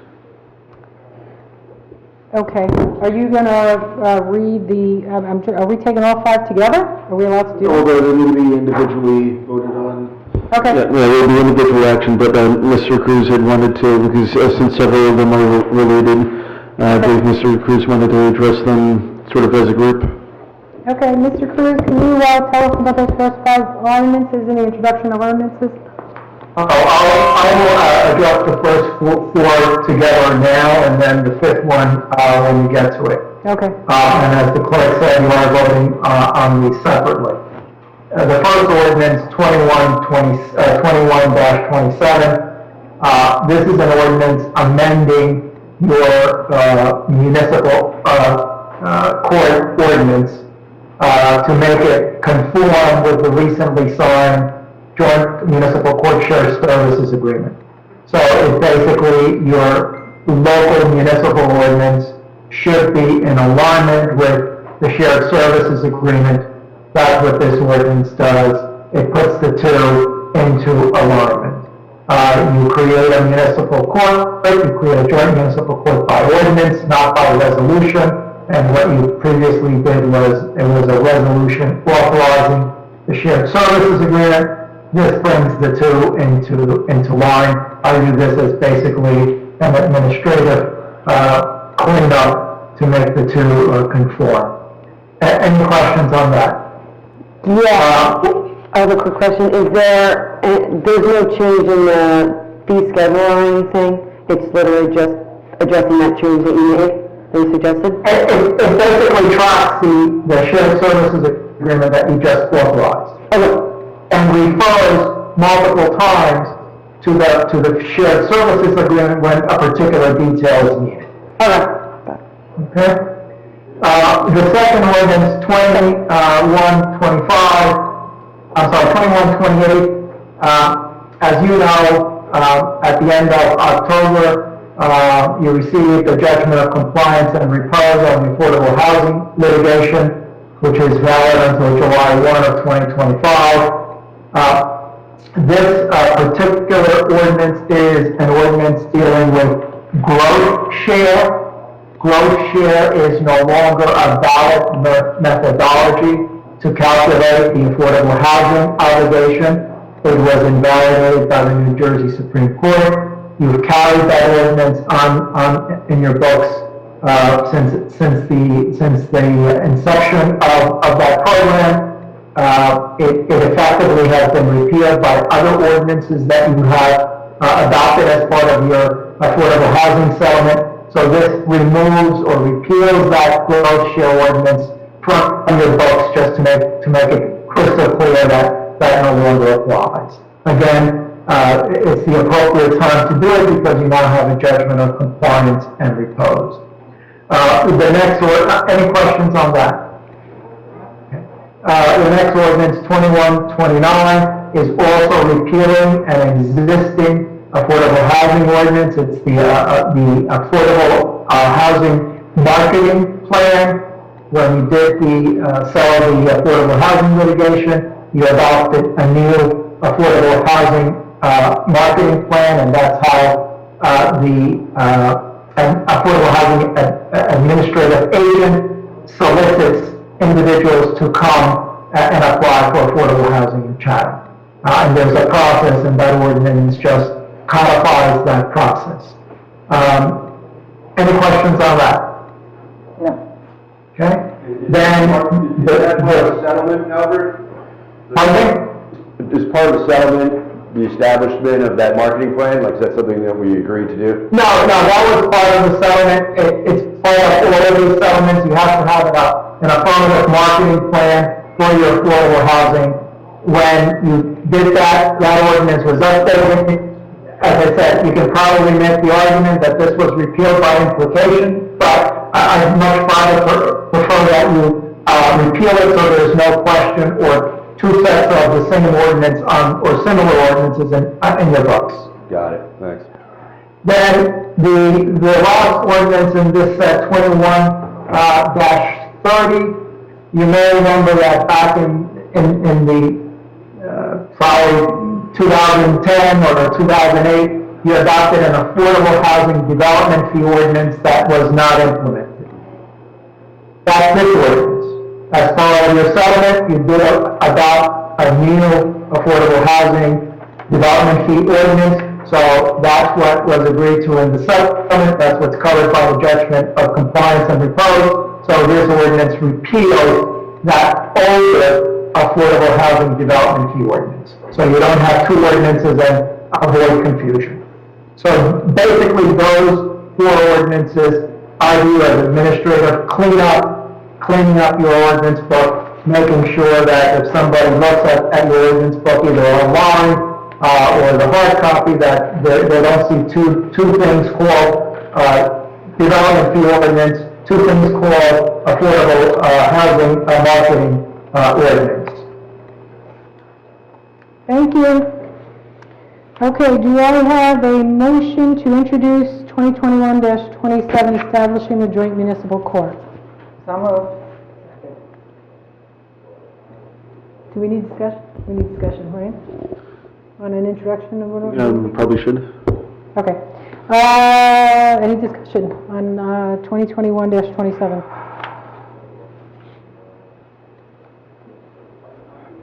Can we get a vote, please? Mrs. Felice? Yes. Mrs. Fundaco? Yes. Mr. Hamilton? Yes. Deputy Mayor Abbott? Yes. And Mayor Ewald? Yes. Motion passes, public hearing on December the 16th. Thank you. Can I get a motion to introduce 2021-28? I'll second. Any discussion?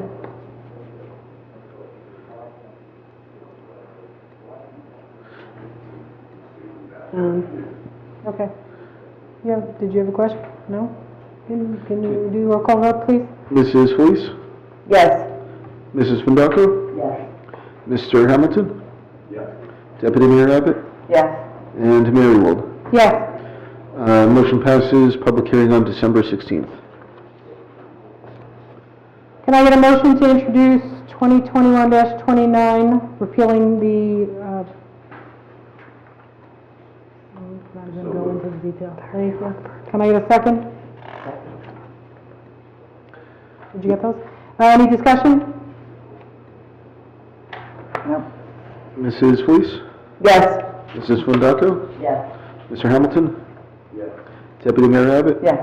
And Mayor Ewald? Yes. Motion passes, public hearing December 16th. And can I get a motion to introduce 2021-30?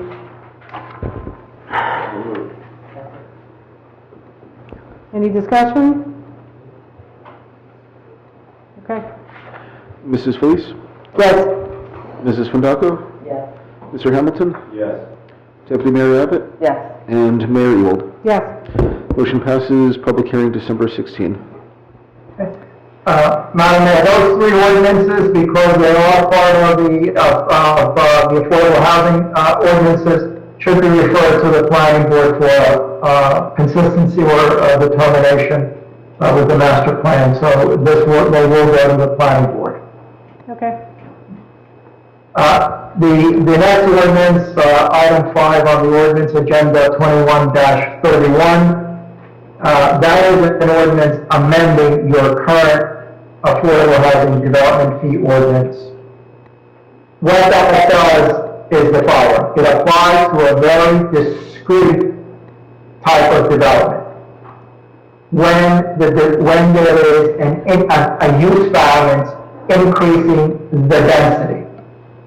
And it is a use variance increasing the density where it is less than 6 units to an acre. You may remember as part of your affordable housing settlement, you have an overlay zone that provides when there are 6 or more units to an acre by either a rezoning or a use variance that there has to be a set aside. This is for those units or those instances where it's below 6 units that a development fee is paid based upon the equalized assessed value of the additional units. So you already have that in the ordinance, that is already in your current ordinance. What this change does, it increases the development fee from 4% to 6%. Ironically, the ordinance that we just introduced to repeal the old affordable housing development fee ordinance had a 6% development fee for a use variance. So this is just making it, I guess, consistent with the ordinance that you're repealing. It makes it consistent with some of your surrounding neighborhoods or neighboring towns, and it applies to a very, very discrete type of application, not an inclusionary development. An inclusionary development does not pay a development fee because you can have both a development fee and an affordable housing unit. So this, and it doesn't apply to the overlay, to the 20% set aside, because when you have 6 or more units to an acre, there is a unit that is an affordable housing unit that is required by that overlay zone. So this applies to very discrete types of use variance applications, increasing the density. You already have that. It's increasing from 4 to 6%, and this is a recommendation that was made by the Affordable Housing Advisory Committee as part of their review.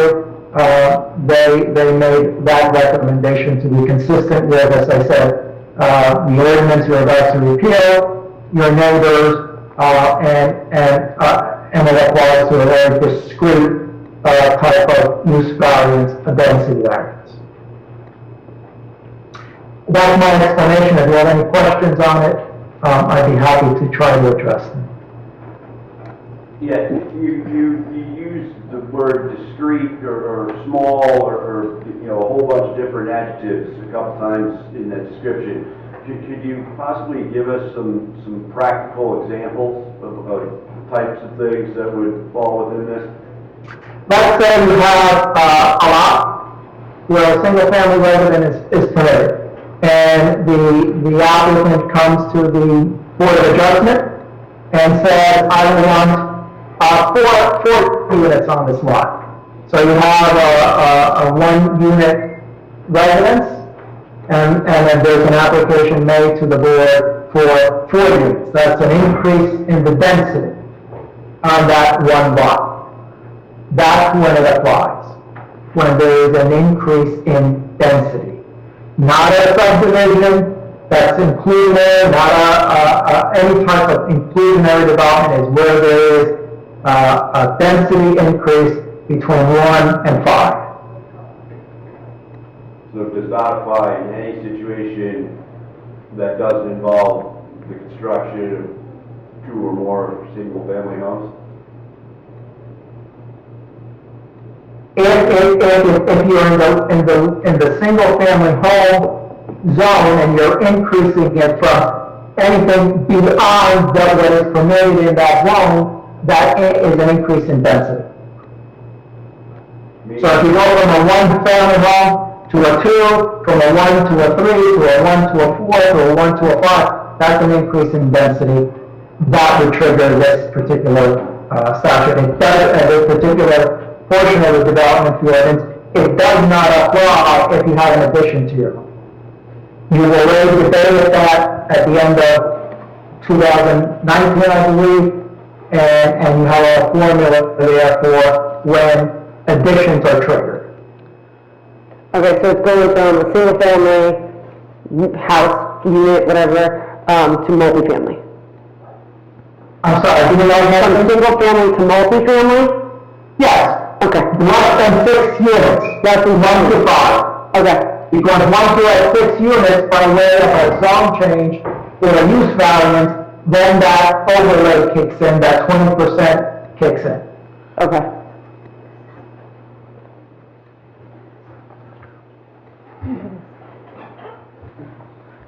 Okay. Wait, one more, and this might be a better question, maybe not for Albert, maybe for, I'm not sure who. We see a lot of new construction going on around this community, you know, but I'm not really aware of a lot of circumstances like this. Like, what is the reasonable likelihood of somebody who lives in a street, in single-family homes, getting a variance? It's just if they just decided to build a 3-family home on that street. I mean, is that something It happened in Dixie-Dale, it was zoned for single-family homes, and it went to multi-family, and we did not. That's the result of a zone change. They came to the Township Committee, had a zone change. Dixie-Dale it's considered an inclusionary development because you have the 53 units at Dixie-Dale, or 52, I forget the exact number, and then you have the 24 affordables at Arbor Green. So Dixie-Dale is a unique situation. What Mr. Hamilton is addressing is your single-family lot increasing the density to 2, 3, 4, 5 units, and whether or not the Board of Adjustment would grant such a use variance. Because remember, this is not a planning board case, but a Board of Adjustment case. So this is very, very specific. And in only those situations, the fee goes up to 6%. Yes, it's triggered by not a use variance, but a density use variance. And again, could I get an answer to the question? Well, let me put it a different way. Has anybody ever been successful in obtaining that variance in your guys' mind? This is only something that would be triggered by the zoning board, so I'm not...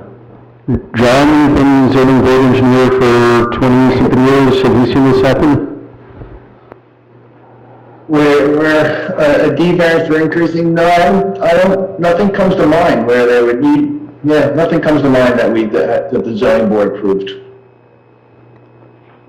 So this may be a dumb question, but why is this here tonight?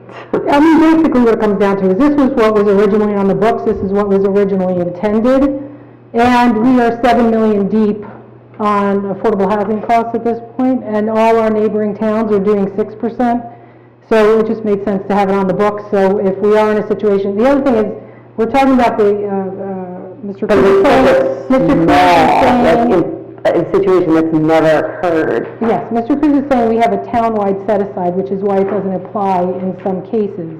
But we don't know that that's always going to be the case, depending on what we plan for our fourth round housing element and fair share plan.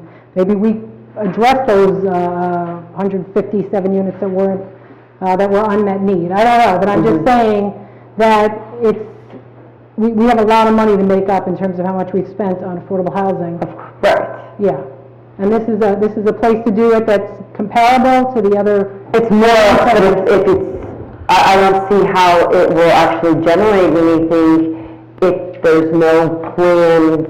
Like if you've never seen a situation where you get that type of variance. Am I wrong? Every use funds in every case before the planning board or the board of adjustment is unique. So that it's never happened doesn't mean it won't happen. It's just simply, as the mayor said, an area where there's a hole in your affordable housing development fee ordinance, and it's trying to make it comparable with what other communities. I agree with you. It's probably not likely, but it fills that hole. Where are we? Did we do an introduction and a second? I can't remember at this point. Yeah. Public hearing. Yes. No, not on the introduction of ordinances. So we're on resolution Good point, but 31, so we would still need a motion to introduce and a second if the committee is so inclined. I'll make a motion to introduce. Okay. Do we have a second to introduce? Thank you. Mrs. Fandaka was a second. Is there any other discussion?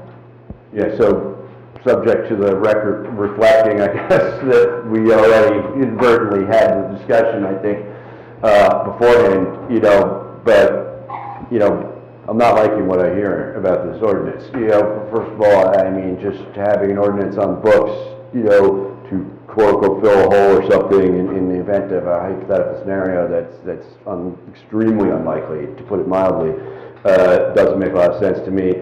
The second, I'm highly skeptical, and I think anybody in Chatham Township should be highly skeptical of, and this happens with alarming frequency, when a justification for an ordinance is, well, they did it in Summit, that's not a compelling reason to adopt an ordinance in my mind. And frankly, I'm a little bit disturbed by hearing, well, we have this shortfall in revenue for affordable housing, and this is a mechanism for that, and then we're saying, well, it never happens. Sounds like a slippery slope to me. Like, this is the first step, and the next step is, we need some money for affordable housing. What are we going to do? Well, I got an idea. Let's start approving some use variances, and we can get that 6% fee. And we already have a mechanism on the books for that. So, I realize this is just an introduction, and there'll be more discussion down the road, but I'm not liking what I hear about this. Just to address the comment, you know, that you're uncomfortable that just because they did it in Summit, the 6% doesn't mean we need to do it. Really, what that's addressing, there was concerns raised when the 4% was introduced that developers would flock to other towns, and clearly that was not the case over the last year in terms of, you know, knockdowns and rebuilds and all the work that was done. So the 6% is just to indicate that they're, in terms of the competitive, you know, if there's any worry that they'll flock to other towns because that developer fee is too high, those towns are already at 6%. So it wasn't that we have to do what they're doing. It was out of the fact that it wasn't, we're not sending them somewhere else by implementing this because developers are already paying this elsewhere. Yeah, I'm not worried about that. Yeah, I mean, the thing is, Just to be clear, we do have an ordinance that already permits this. This ordinance is only changing it from 4 to 6%. You already have an ordinance that authorizes this. This is merely a change from 4 to 6%. And I say merely remarkably, but it's not a whole new ordinance is my point. This is, again, a discrete ordinance that applies in certain circumstances, and it's an increase from 4 to 6%. So you already provide for this in your ordinance. so 4 to 6% only in that specific area, that is not, pretty much never gonna happen. Well, I don't know. But Has never happened in the past. it's a discrete area. Okay. And again, it's already on the books, we're just changing it from 4 to 6%. Any other discussion? Which in my mind creates the possibility of a incentive at some future committee down the road when we're all long gone, saying, hey, look at that, we can get an extra 2 cents if we allow this use variance. You know, like it you know. That'll be up to the zoning board rather than the township committee. Whatever. Well, I mean, and that was a big, not for nothing, that was a big driver in the decision maker for Dixie-Dale, because it was going to provide $1 million of tax revenue every year. So money definitely plays into these decisions, whether we like it or not. Okay. Okay. Can we go to a vote, please? Sure. Mrs. Felice?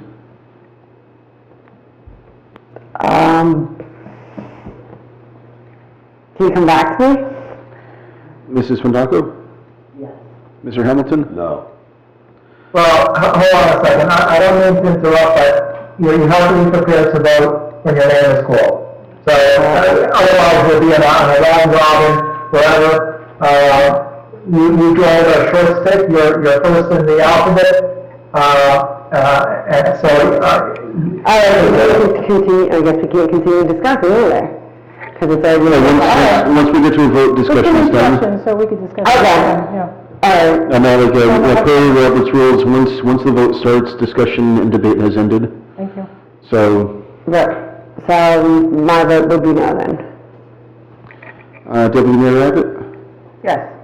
and Mayor Ewald. Yes. Motion passes and public hearing on December 16th. Okay. Ordinance 2021-32, water pollution control system. I think we've been bypassing reading the ordinance. I'm okay with that. Okay, I'm okay with that. Well, If you want to read the title of this one. Mayor, I don't know what the protocol is for this, but going into approximately hour 4 of the meeting, is it possible we could have like a 2-minute break? I was going to say the same thing. Yes. Okay, let's take 5 minutes, we'll return at 10. I have a long time here, so As soon as possible. 10:15? Okay. Thank you. Recording stopped.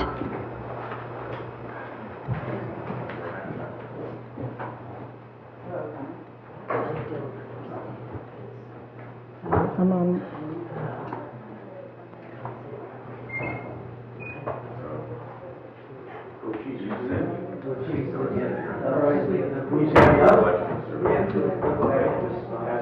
Greg, is that true that his election is certified, regardless of anything?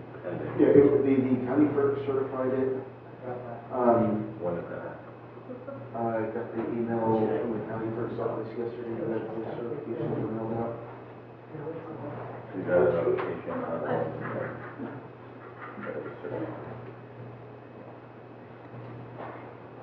We'll take the uncertified. Well, pending the recount, if the recount has a different result, then they would recertify it with the result. Well, days when my brain's You know, as of yesterday afternoon, Mark is the certified winner, or, Okay, and does the recount, include challenges to the ballot? I'm not involved in the recount, so. I mean, is that what happens when there's a recount? She's refined her, She advised from, I understand why she advised, because there's a hearing. What she was doing was illegal, so and we never hold up in court, so she's treated 3 times as illegal. But she asked to dismiss yours, but there's already a hearing, so why? It's case management here tomorrow. It's because she changed to her whole petition. I read it, but I didn't get it. She changed her petition to a recount before she wanted to do a recount And recheck. and a recheck. Everything, now she says, just for a recount, paper ballots. Which does have a paper, not of the. Yeah, so vote by mail and provisional, so what that means is she's asking for a hand of just the paper ballot. And the issue there is that they already have. Well, why is she trying to say this? Why is the board saying you're not right to vote? Obviously you are, because you're not interested. It's just that it's a legal thing. Yes. We need like a brainstorming session of like, what can we do like outside? Ordinance on how many ordinances allocation was one that. Well, but as far as, what can be done at a meeting, like the Open Public Meetings Act, what's the process? What if we can do it like, do certain things in like, public office hours or something? Spread over 4 years. I'm gonna start researching. Once you have three members that you. Right, what else do we want to do? Well, like, two of you, like, the two of you can, apart from your meeting, talk about things, get on the same page about. Right, right. Okay, two of them. No, but like, maybe like some sort of, like, maybe like a certain. You have something like this, The problem is,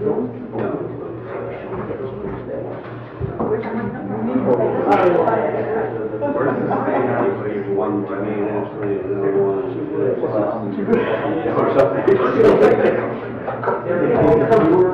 All right, before we go back in, what are you, what's your plan on this? The ordinance says you we need to start, we need to like, shouldn't really let them. agree about how to really My point is, those are Right. it should be like a, like I would wear like, I'm not a lady. If I was home, I'd be arguing in that regard. Me too. I'm in bed every night at like 9. On the average. I wish I could. Oh, yeah, I usually do that too. And I'm like, Between like 10 p.m. and 1 p.m.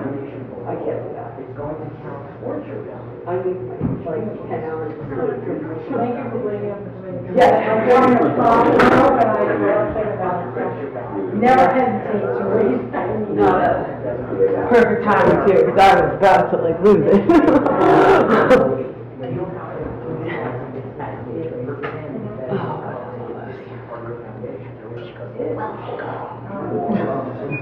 You know, and I remember she used to drive me nuts, and I wanted to read, and I kept saying I wanted to do that. When you're trying to get through things, you forget. Yeah, and the walk, you had to go too, right? I thought it was great. You need like stretch, like these chairs are not exactly like horse I used to do hard workouts like before these meetings. I was like, what was I thinking? And I would sit in these chairs and I'd be like dying. I would be absolutely dying.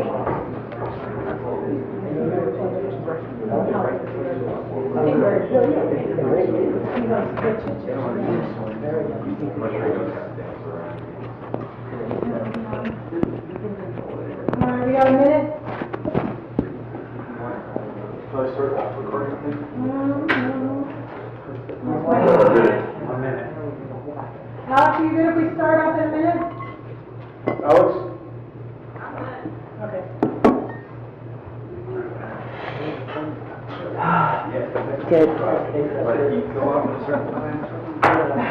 And not bring your jacket. My office Thursday, but way down at 6 o'clock, like doing someone. Oh, I bet that's what it is. Okay, can everybody make sure you unmute and you click on your... Recording in progress. And we're gonna resume. We're gonna go back to where we left off. So we were up to ordinance 2021-32, water pollution control system. Mr. Aponte, can you read the ordinance, please?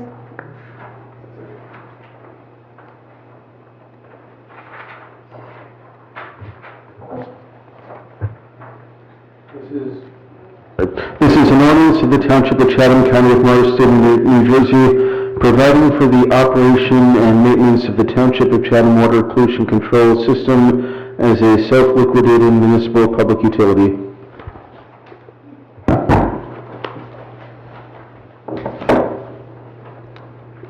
I'm trying to think of who to go to get an explanation. It's another housekeeping ordinance to basically merge WPC 1 and WPC 2 into one utility. Thank you. Yeah, we paid off the debt for WPC 2, so this way we can have one budget instead of two, starting in calendar year 2022. It saves us money too, he said, in accounting. Correct. One less audit fee. Okay, do we have a motion to introduce 2021-32? Do you have a second? Second. Discussion? Okay. Mrs. Felice? Yes. Mrs. Fandacco? Yes. Mr. Hamilton? Yes. Deputy Mayor Abbott? Yes. And Mayor Ewald? Yes. Motion passes. Public hearing December 16. Okay, 2021-33, amending the salary ordinance.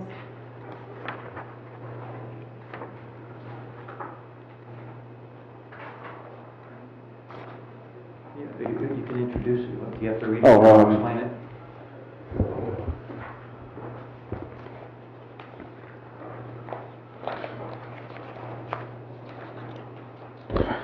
So, an ordinance to provide minimum and maximum ranges for compensation for certain positions of employment in the Township of Chatham and the County of Morris, State of New Jersey, effective January 1st, 2021. All right, thank you. This is a change in title for a member of the WPC. So the title change would become wastewater treatment facility manager. The township committee members may remember that we had a conversation over the summer where there were a couple of employees that had requested coming out of the union and becoming part of management, and we had been doing a study. So this changes the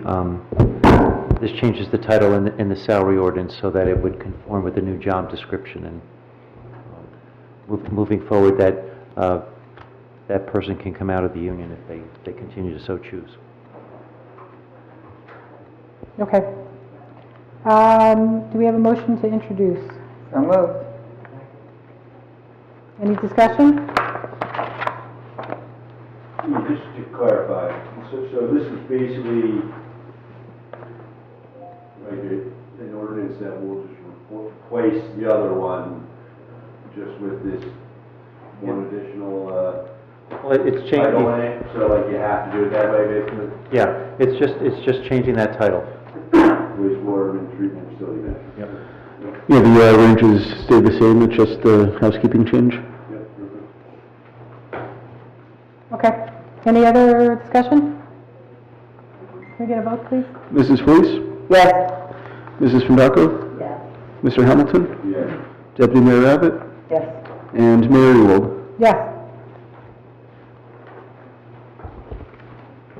Okay, ordinance 2021-34, parking regulations.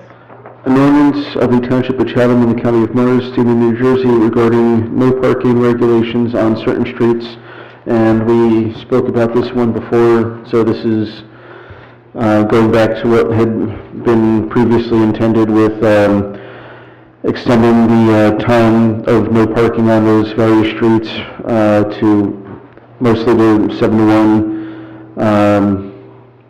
And then it adds Crestwood and Hall Road.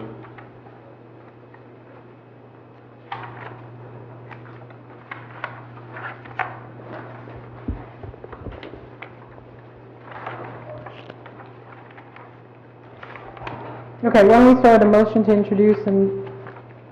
So moved. Can I get a second? Okay, discussion. And just a quick note, Crestwood was added because when we looked at the map, with the, since we're trying to address, principally Longwood was the main street that was the impetus for this discussion. We wanted to avoid having the problem further pushed out to, looking at the map, Crestwood would be the next obvious street that the kids would be likely to go to. So trying to have a global view of things. Yeah, Crestwood, it was 2 streets added, right? Crestwood and... It was Hull Road, I believe, was what we had talked about. Okay. Because that's where there's the school path. Mr. Hamilton had brought to our attention that there's some parking issues there as well. Mm-hmm. So I know we went above and beyond with notifying the residents, but was Crestwood and Hull Road notified? I don't think Hall Road was. I have to check. And we can notify them because the public hearing would be in December. Yes. Yeah, and while I'm thinking about it, for Hull Road, should that be from Highland to the end of the street?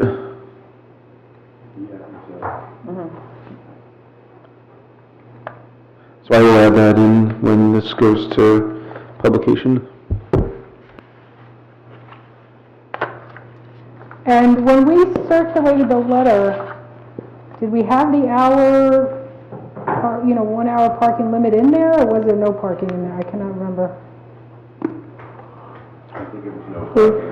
It was went a out before we talked about the change to add the 1 hour. Yeah, the original letter was no parking, 7 to 1. Okay, I just want to make sure residents have an opportunity to, that they're aware and they have an opportunity to give input.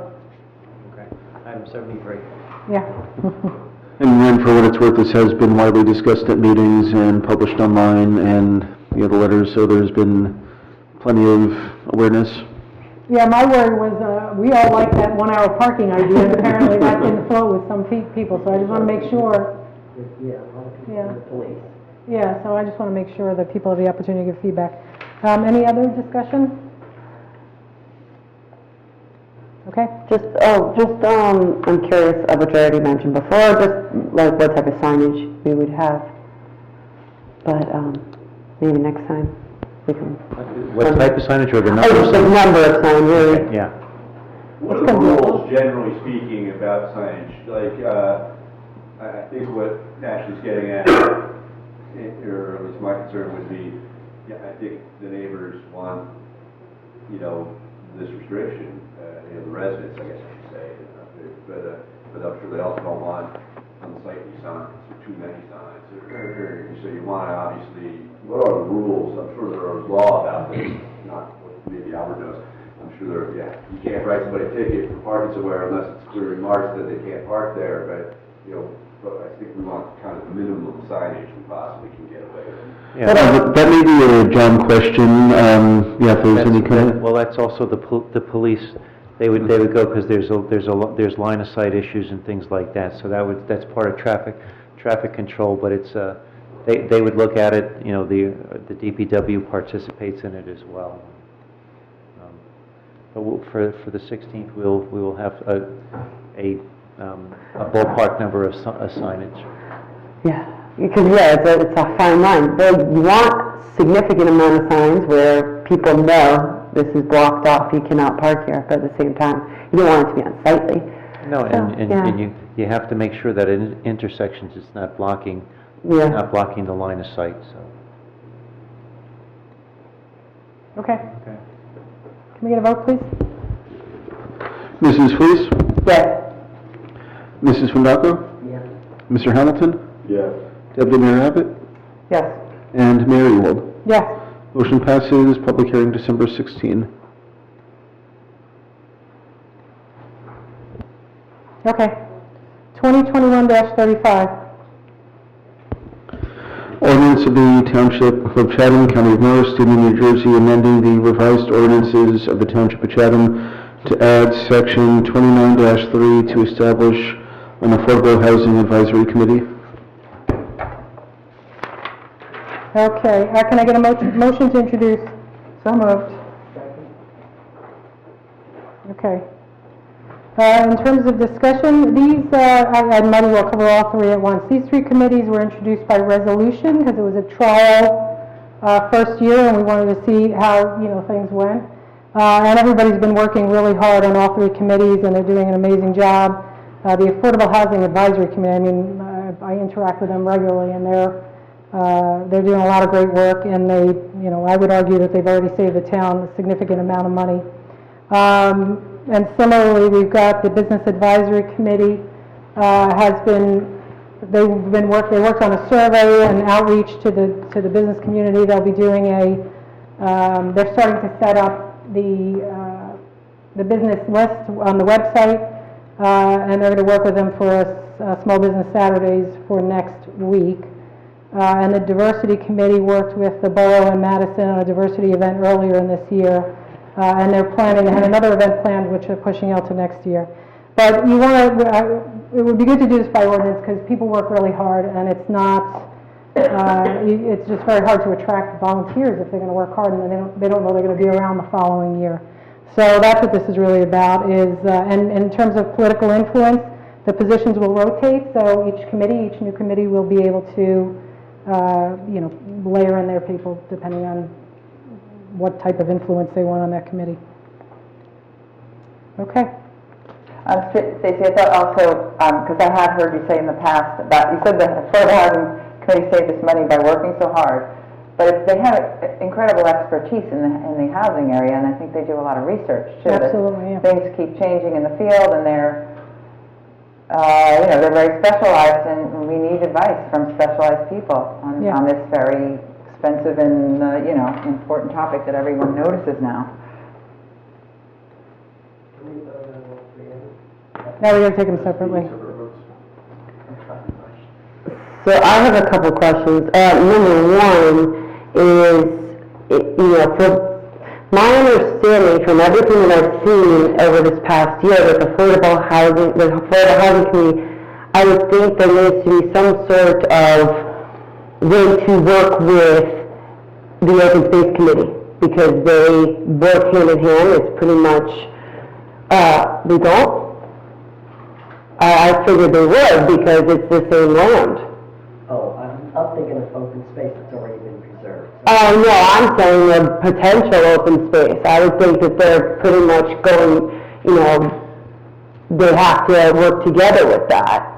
Yes, so we had a session, and Joe Bosralian's head of open space participated, and there was some lively debate between some of the members. Yeah. Yes, there is some debate about what would be preserved as open space and what could potentially be. Now, is there a way where we can actually, like, there's a way where they can be intertwined, so they're constantly working together, so there's not a debate or fighting over, like, no, we want affordable housing, no, we want an open space.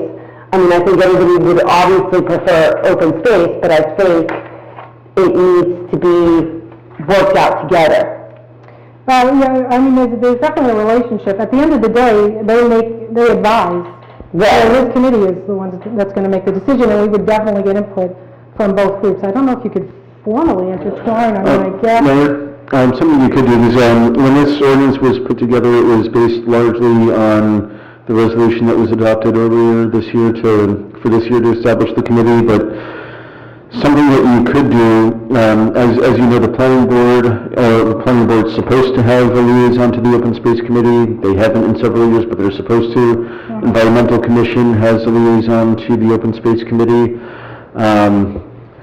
Perhaps, we could, the committee could consider, if this Affordable Housing Committee is to be formally established by ordinance, you could potentially decide to have a liaison back and forth between the Open Space Committee and the Affordable Housing Committee.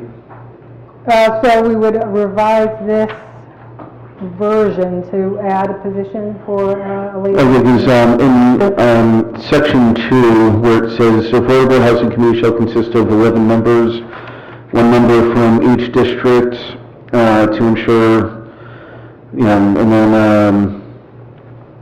than the township committee member, but if you wanted to add a 12th person to be someone that's coming from the, someone from the... Oh, yeah, but, I mean, I just suggested... What did you say? I just said that's so many people on a committee. That tends to be, too many cooks in the kitchen type of situation, too.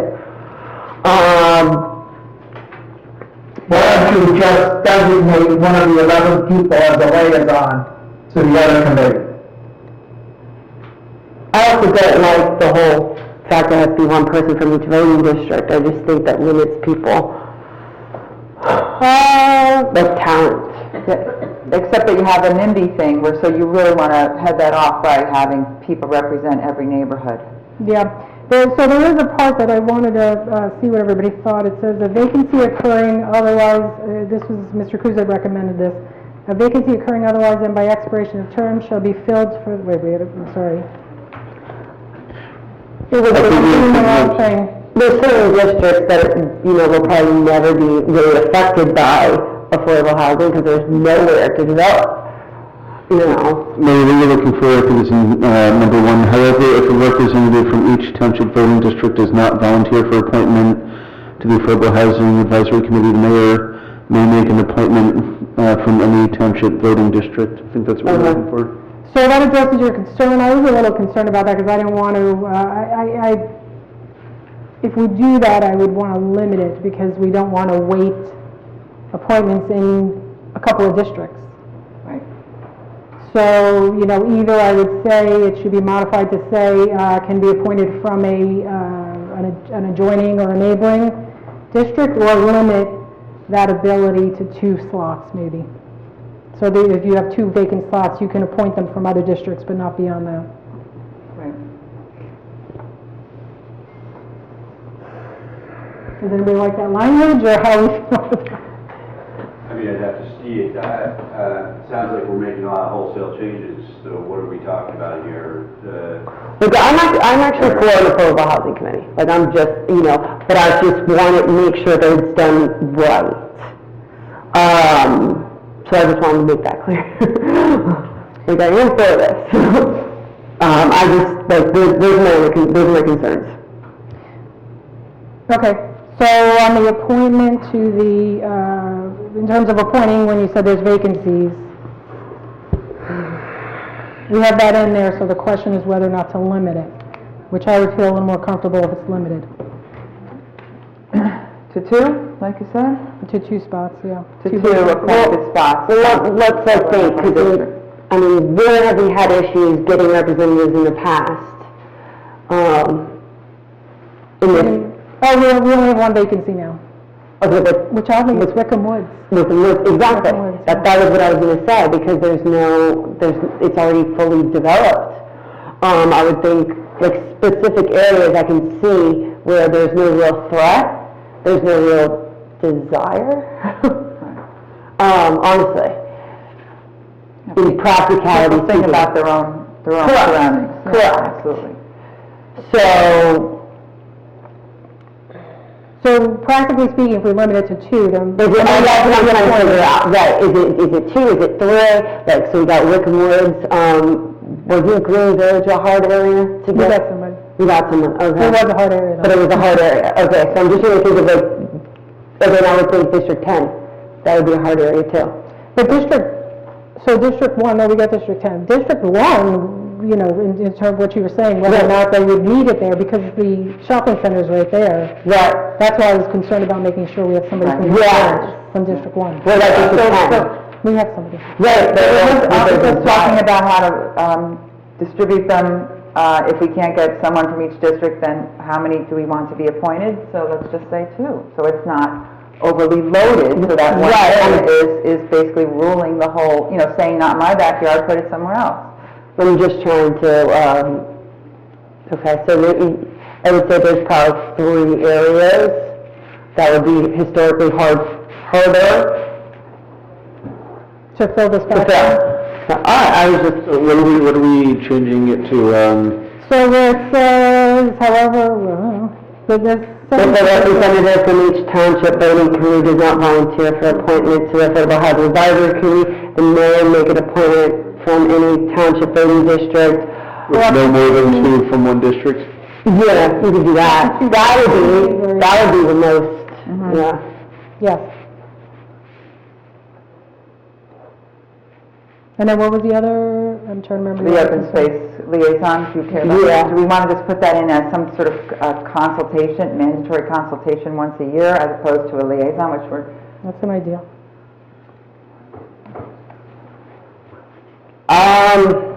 It's just going to add more committee members, as you said. No, I don't know.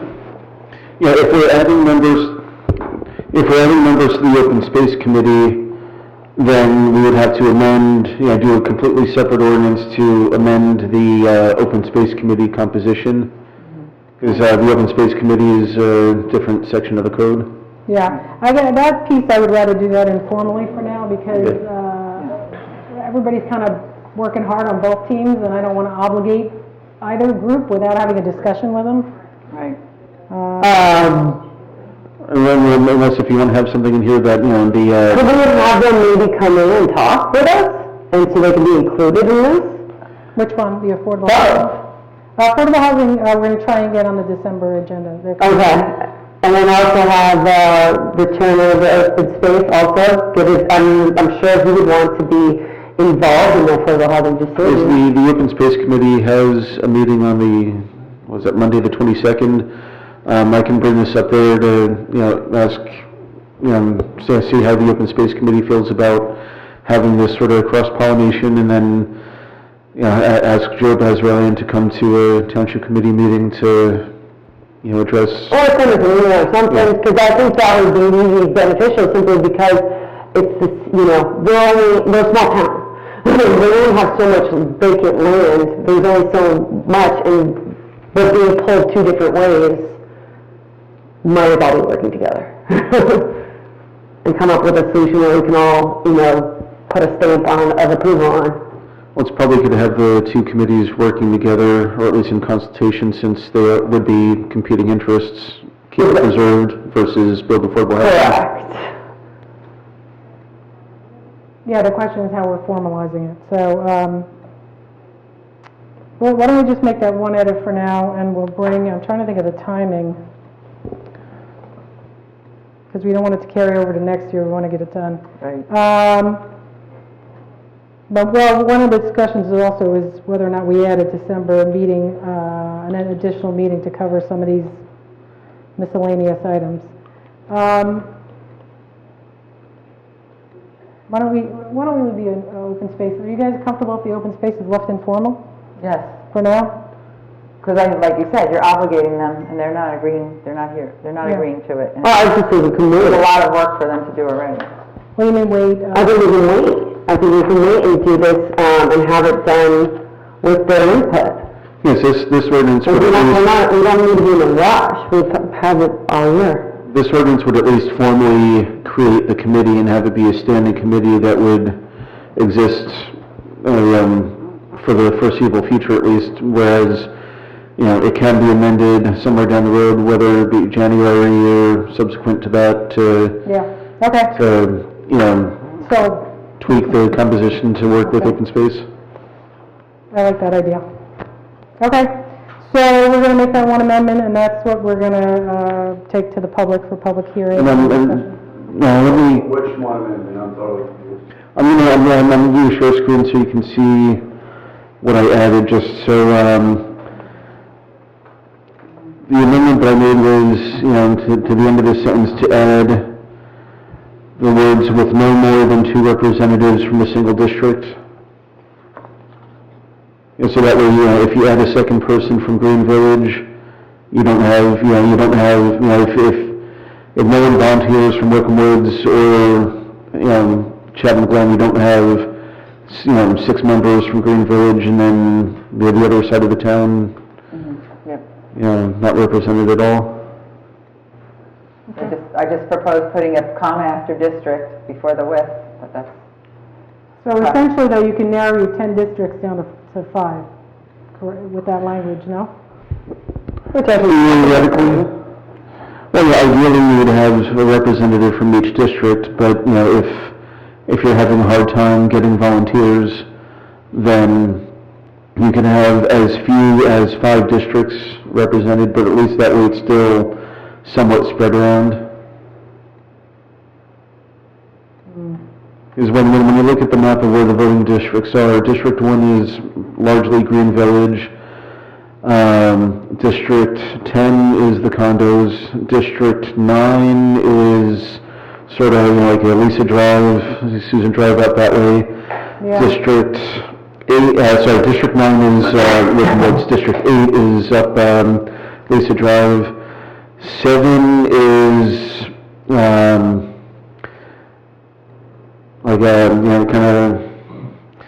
this way here. I think Mayor, you're in District 7. I'm 7, sorry. Yeah, so it's sort of a ridge. District 6 is further up Fairmont. I'm in District 6 in the apartments on River Road, and then it's Huron and some of the Van Houten area. Whereas District 7 is closer to the Municipal building. Mm-hmm. District 5 is it's Mr. Hamilton's neighborhood. Celeste, are you in 2? 4, okay. So 2 and 5 are sort of near each other. And then Ferndale is probably your district? It's 2. Is that 2? Yeah. Okay. And then we have District 6, which is the Highlands. Yeah, 6 is Huron, it's basically Cardinal Hill Apartments, and then up on the hill, Van Houten, Huron, and then Wickham Woods, as I said, is District 9. Yeah. Like Lemonade through Wickham Woods. I'm not comfortable with that language. I mean, we never imagined that affordable housing would go up on River Road, but that was a viable proposal at some point, and here, and that was a viable proposal at some point. So I would feel more comfortable if it said, the mayor may make an appointment from any township voting district for no more than 2 vacancies. Or 2 or 3 I'm fine with, but I prefer no more than 2 vacancies. So leave it at that instead, because otherwise you can consolidate the 10 spots into 5 districts.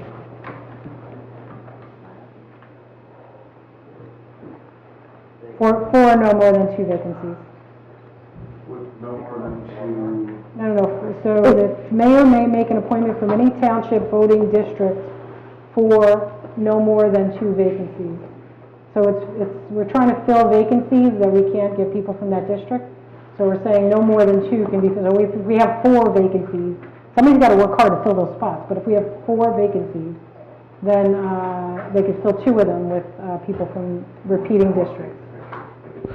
Yeah, so is the committee content with the language as is on your screen? I am. Well, is there a way where we can have these, I wish before we brought these committees up tonight, where they can come in and present what they've done this year. That's kind of my concern, is that I'd like to see a presentation or something where, or maybe see the meeting minutes, or just see something that they did this year, because it was a trial year.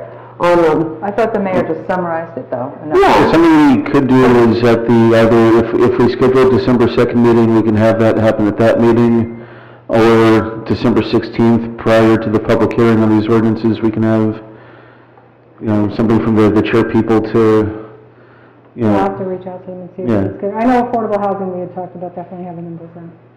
I'd have to reach out to the other groups. Can you get on? Oh, where's my microphone? Is it Albert trying to speak? Albert's mic. That's kind of my issue, is that I don't see this massive rush to do it by the end of the year. I'd rather sit back and see what they have to say, see what the committees have to say, and get their input on these ordinances. I mean, in general, this concept was through discussion with the committees, because it was concerning. What happens otherwise is the resolution lapses at the end of the year, and it can either not be voted in again, or it could be just like a month-to-month type of thing until... No, at the end of the year, resolution lapses at the end of the year. So it would have to be reinstated, and their positions otherwise would lapse. So it's very unsettling for volunteers to not know what's going on in the new year.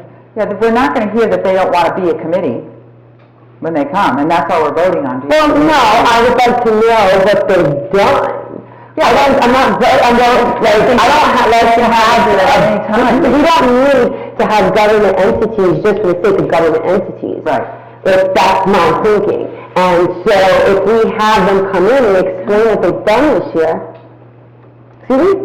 They're not even getting paid, they're all volunteers. Yeah, I understand. And they're not, And we just discussed their value, that they. I haven't seen that, that's what I want to see, is the value. Okay. Stacy said about their value. Right, I would like to see. An opportunity to independently assess their value. We're going to have a public hearing at the next, so at that point, we can have them either present or have them provide their input on at the public hearing. What are we up to on this? So I move to introduce that ordinance? We introduced and we did introduce and second that, right? Yes, we did. Okay. So Kathy and Celeste, since we made some changes to language, are you content? Yes. Would you say yes? Nobody knows what the language is. No, Greg, it's on the screen. It's on the screen. Very confusing. It's on the screen. If you look at your screen, the language is there. I don't want to be, I don't know what the right expression is. I'm not going to nitpick over language because I'm voting no on this anyway for the introduction and when it's voted on hopefully. Okay, let's just take a vote, please. Well, I just want to hear why. What? I just want to hear why. Because I have not been convinced that there's a need to codify this for all eternity, and passing this in rush form in the next 2 weeks based on your concern about volunteers. I appreciate their work. It's not going to save their positions anyway. Their terms are still going to lapse at the end of the year. And to the extent these committees are useful, they should serve as they did last year, as they were sort of sold to the public in January, as serving at the will or discretion of the mayor, the current mayor, and a decision should be made at that time, about these committees. I mean, we all know what happened in the election. This is, we have one meeting left after this, and I don't think it's appropriate for this committee to be, and I know it's not illegal, I'm not implying anything like that. I personally don't think it's appropriate to be creating committees like this of permanence when we already have a committee, we have engaged volunteers, they're willing to work, they're doing things, there's no indication that they wouldn't be willing to work next year if they were asked. And I'm in principle against what's happening here with the creation of the establishment of these committees. Yeah, but these volunteers don't know whether their committee's going to be around next year. Yeah. Right, but this doesn't solve that, because this doesn't solve that. We could still sit there and. Senior vote, sorry, one at a time. That doesn't solve that. We could still, January 6th, rescind it all. Like, that's not a solution. It should be done properly, and we're all in agreement. It's just that we have affordable housing the next round coming, and it's a very arcane, there's so many details. We need a committee. There's no doubt. I'm not disagreeing with you. I don't want to have an affordable housing committee. You just want it to be unofficial, so there. No, I didn't say that either. I just said it should be done properly, and I would like to hear that the Affordable Housing Committee did with their time this year. I would like to see, like, you said that they were researching stuff. I would like to see it. Well, I think why don't we just introduce and then have them come in next time, like Stacy proposed, right? Yep. And that gets everyone in the right place. Again, it's this constant rush. It's not a constant rush. We're just, look at what time it is. Volunteers. No, it's not the rush for tonight. It's the rush to pass as many things as possible. There's 11 ordinances that are introducing on this agenda. It's very, very clear. It's a rush to pass everything before the end of the year. It's abundantly clear that anybody who looks at the agenda. It's not. These are cleanup ordinances. I don't see a lot of very major ordinances. Let's move on to vote. The creation of 3 permanent committees by ordinance is a major development. That already has been established. I think it's amazing. Okay. All right, let's go to vote. This is why we have elections. Mrs. Fleece? No. Mrs. Fundacco? Whether or not the Affordable Housing Committee, to introduce the ordinance. Mr. Hamilton? No. Deputy Mayor Abbott? Yes.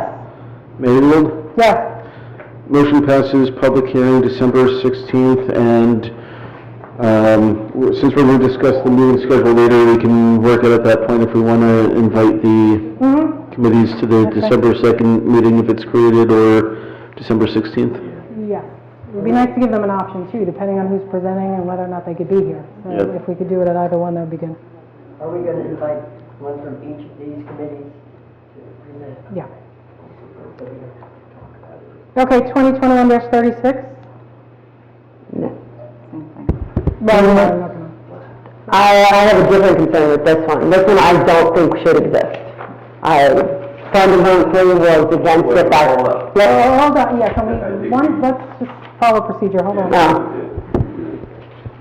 This is ordinance of the Township of Chatham, County of Morris, New Jersey, amending the revised ordinances of the Township of Chatham to add section 2-29 to establish a business advisory committee. Okay, do I have a motion to introduce? So moved. Do I have a second? Second. Discussion? I do not think this should exist. I think we have very little businesses in town, and I think we've had, I have heard of I like the kind of things they've done. They said that they've been working on a directory. We have Google. That's what everybody looks for their local businesses. We don't need a directory. We don't need this. Okay, my opinion is we're trying to strengthen our business district. It is growing enormously by having the affordable housing there, and there's nothing negative about having this business advisory committee. It is only going to help our economy and engage more citizens, and that is what we want. We are not autocrats. We get grassroots participation, and you guys are both moving against that trend. So I don't like it. Open to public, anybody can come here. I need one commissioner. It's not it's everyone. Let's stay on committees, subcommittees. Can we have one person talking time, please? I have to do minutes on this. Can we just have people talk one at a time? Thank you. Okay. There's one single small business owner, they guarantee they can find, that wants more government overreach in their businesses.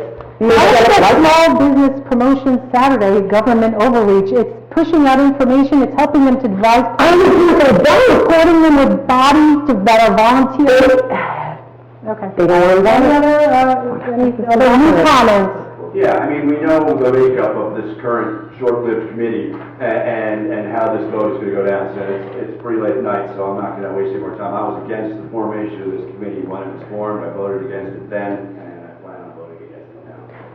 Now, can these committees, and this is a question for Albert, can be changed January 1, 2022? Yes, you could certainly change, he's not picking up, but you could certainly change it. His whole, actually, you are just trying to stop this meeting. Of course it can be changed. Stop trying to get to talk. All right. Can we follow decorum, Robert's Rules of Order? The mayor's in charge of the meeting, recognize people, and then keep moving on. Okay, does anybody else have a new point that we haven't heard? Hi, this is Bob Hoffman. I'm not available at the moment.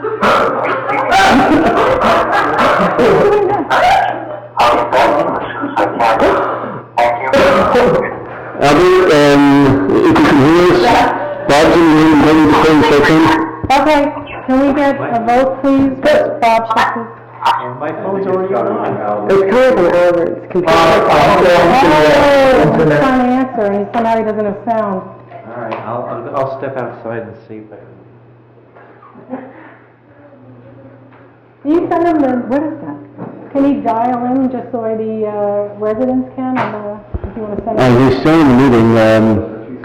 Bob's voicemail that we heard before was coming through Albert's computer. He's obviously having some sort of Sound is, yeah. can't hear us. What's the number on the agenda? So it's on the agenda, well, I guess you can't see it on TV. Yeah.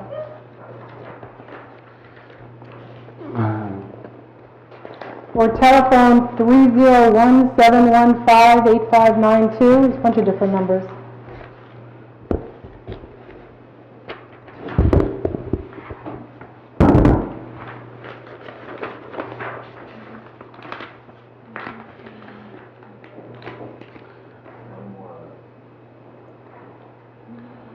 Albert's not in the meeting anymore. He's back. Oh, okay, there he is, says,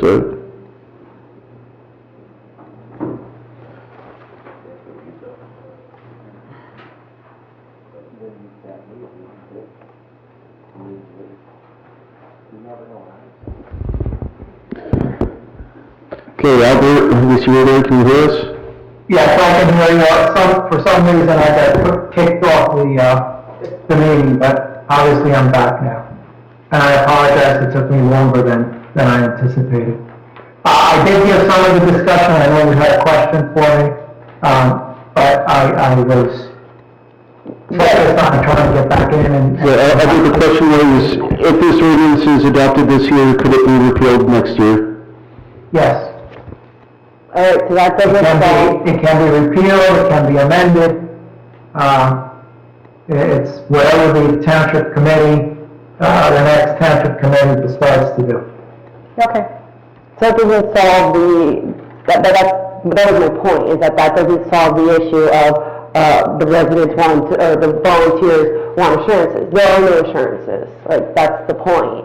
Yep. And It's drastically different, just allowing stuff to lapse and you don't know, and then having an overt action in the new year of disbanding a committee. I'm just saying is that I've been against this committee. I think it's unnecessary, and I don't like it. I don't think it's been used for anything productive. And I would be pushing, if this goes through, I would be pushing to have it repealed next year. Okay, can we get a vote, please? Mrs. Felice? No. Mrs. Fundaco? Yes. Mr. Hamilton? No. Deputy Mayor Abbott? Yes. And Mayor Ewald? Yes. Motion Okay. passes, public hearing December 16th. 2021-37.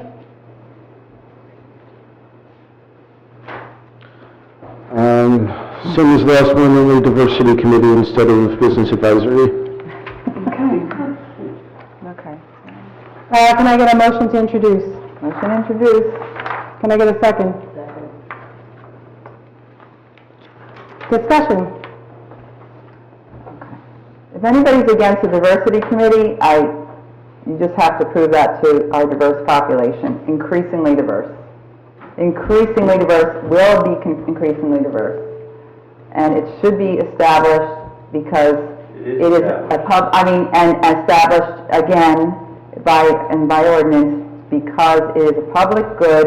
And if anyone says it's not a public good, I cannot understand your perception of who the public is and who New Jersey is as a state. What differentiates it from the cultural committee? We don't have a cultural committee.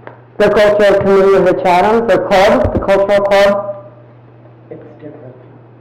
In what manner? Well, I don't know, but these people that volunteer from this town. It's a broader scope. The diversity committee is a broader I thought it was all the scope. same In fact, people. the Chatham Borough is establishing a diversity committee as well, so it supplements what the cultural committee is. But I just don't see, it just seems very, very redundant to me. I did notice that when I carried over item number 1 under appointment membership, says business advisory under the diversity committee. Yeah. Okay, I'll fix that. Okay, any other comments we haven't heard yet on this one? Not against promoting diversity, obviously, as Mrs. Abbott just said, we have an extremely diverse community, and everybody gets along well, I'm happy to say, and we have this committee of volunteers. I just don't see the need for the ordinance. Well, they introduce it into their culture, but most of it. I didn't see the need for the committee, so I didn't see the need for the ordinance. Okay, any other comments we haven't heard? Can we get a vote, please? Mrs. Felice? No. Mrs. Fundaco? Yes. Mr. Hamilton? No. Deputy Mayor Abbott? Yes. And Mayor Ewald? Yes. Okay, consent agenda.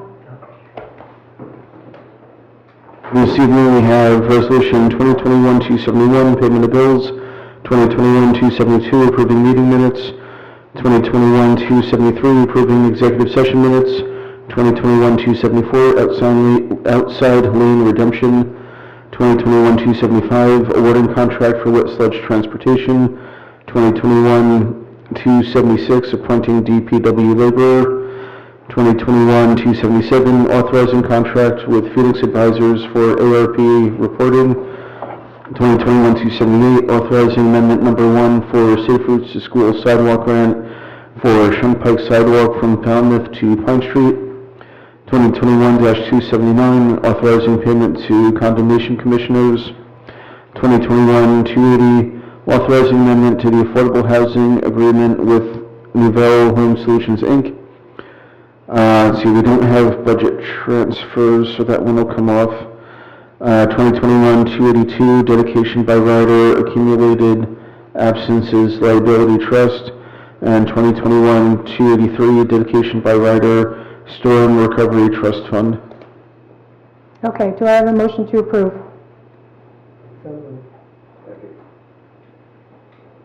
Okay, roll call, please. Mrs. Felice? Yes. Mrs. Swindako? Yes. Mr. Hamilton? Yes. Deputy Mayor Abbott? Yes. And Mayor Ewald? Yes. Motion passes.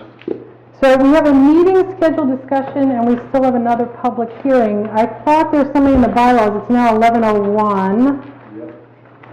We have a motion. Yeah, there would need to be a motion to continue new business beyond 11 o'clock. Okay. Do we have a motion to? There isn't a prohibition on that? Midnight is our, drop dead time. We can, these both should be quick, hopefully, and I don't know how much hearing the citizens will have. But, the discussion on meeting schedule should be quick. Okay. So we need a motion to extend the meeting beyond the 11 o'clock. Yeah, we have to have the second hearing of citizens anyway, but. Yeah. And it's understood that it would end at midnight. Yes. Okay. Do we have a motion to extend the meeting beyond the 11 o'clock? Second. Thank you. Do we need a voice vote or? All in favor? Aye. Aye. Any opposed? Okay, so for the meeting schedule, what was it we wanted to potentially talk about on December 2nd? We would talk about the master plan, if the township committee had questions about that, just discussions about the potential vendors. That was one of the things that we were thinking about would be appropriate for a December 2nd meeting. There's just a lot of stuff because we already anticipated some groups coming in, including the Affordable Housing Advisory Group, and there were a couple of other people who wanted to come in to present. But also, we've got a packed list of ordinances, some that have to go to the planning board, so it just gives us a little room, because the next time they're all going to have public hearing.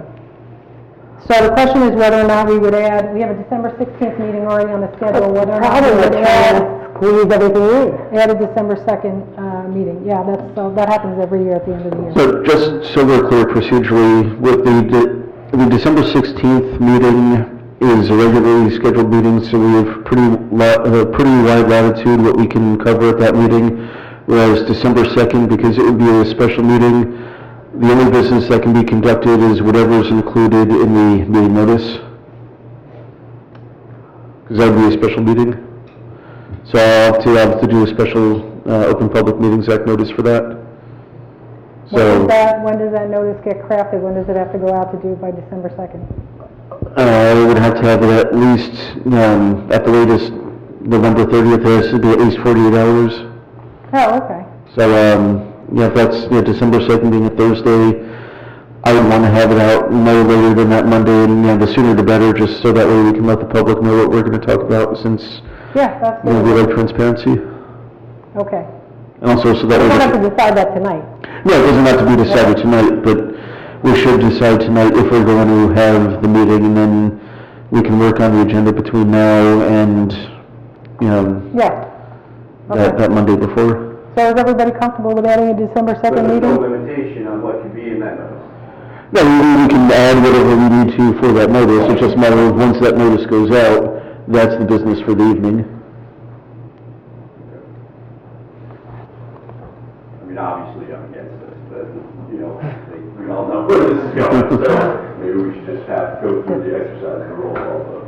The idea of the lame duck committee adding an extra special meeting in December so that creates the situation where they can jam through more stuff before the new committee takes over in January. I'm okay with not having a meeting too. I'm okay with not having an extra meeting too, for whatever that may be worth. Me too. And I'd like to reiterate Mayor Ewald's statement that it happens every year if you're experienced on the committee. Every December there's a lot of extra bills that have to, or, you know, ordinances. An extra special meeting last December, Greg? It doesn't matter. It had a lot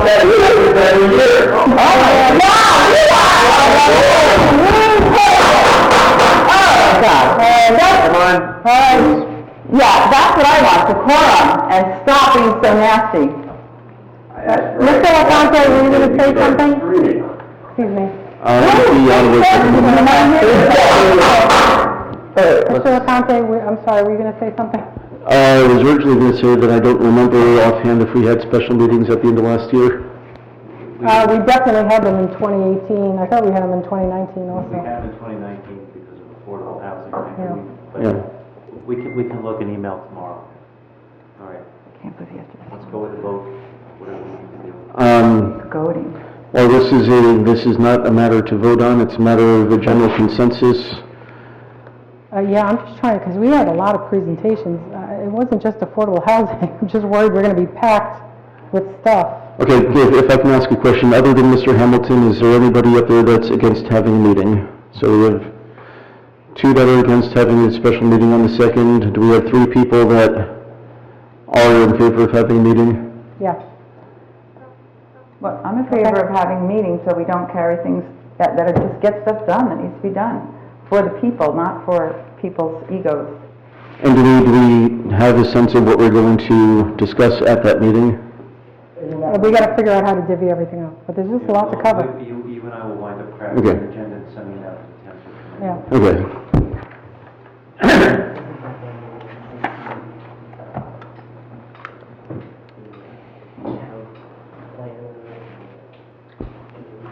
That's true. Yeah, the planner's on there too. Okay, you need a vote, or you're fine with that, what you just got? I'm good. Okay. I'm ready to go home. Yep. All right, so the motion is in? No, we have a second hearing of Still need citizens. to hear the citizens. Okay, so same rules apply, the second hearing of citizens, the 5-minute limit applies. And we'll go to in the audience. Okay, this is Mark Lois again. I'm not going to waste anybody's time. I would just say that we've gone through a period where we're really discouraging citizens to participate in our town. And not only in the election that I've been through, but also through this decorum. We can't keep doing this. We have to move at least by Robert's Rules of Order. I mean, it's common sense. I'm not going to belabor it by bringing up some more things. I'll see you next time.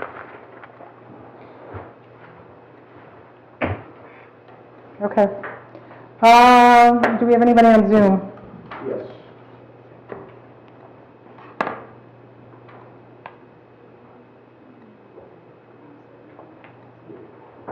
Jen, if you want to unmute and name and street. Jen, we see your hand raised if you want to unmute and speak. Sure, hi. Jennifer McNally, 100 Nellie Avenue. I was just curious in watching the proceedings tonight and just want to make a comment. I think we've discussed these business advisory committees, these, cultural committee and the affordable housing committee. And what's curious is that, just as a casual observation, I actually host an event every September for small businesses in Chatham, for female-owned businesses in Chatham at my house every September. And what's interesting is that I have probably about 10 businesses every year, legitimate-owned businesses, not things that people are crafting on their kitchen tables, legitimate businesses with legitimate customers, with employees and that sort of thing, who come to my house, we have an event, about 100 people come to it, to support these businesses. So it's actually really frustrating to hear that we think we don't have any businesses in Chatham. I'm actually a small business owner myself with 2 employees now, and I've seen my business grow. And I see my business grow because I network with other small business owners who are here, who have similar resource needs, maybe an accountant, a lawyer, that sort of thing. So it's actually very interesting to hear the lack of knowledge about the small businesses in Chatham, because I think there might be more than people think about here between the trees and the houses here in the suburbs.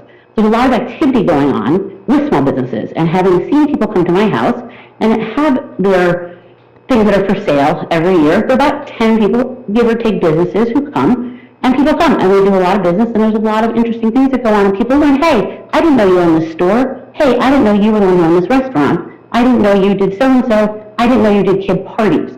So I think there's a lot of activity, there's a lot of commerce that is being lost because we're not helping people in our town network.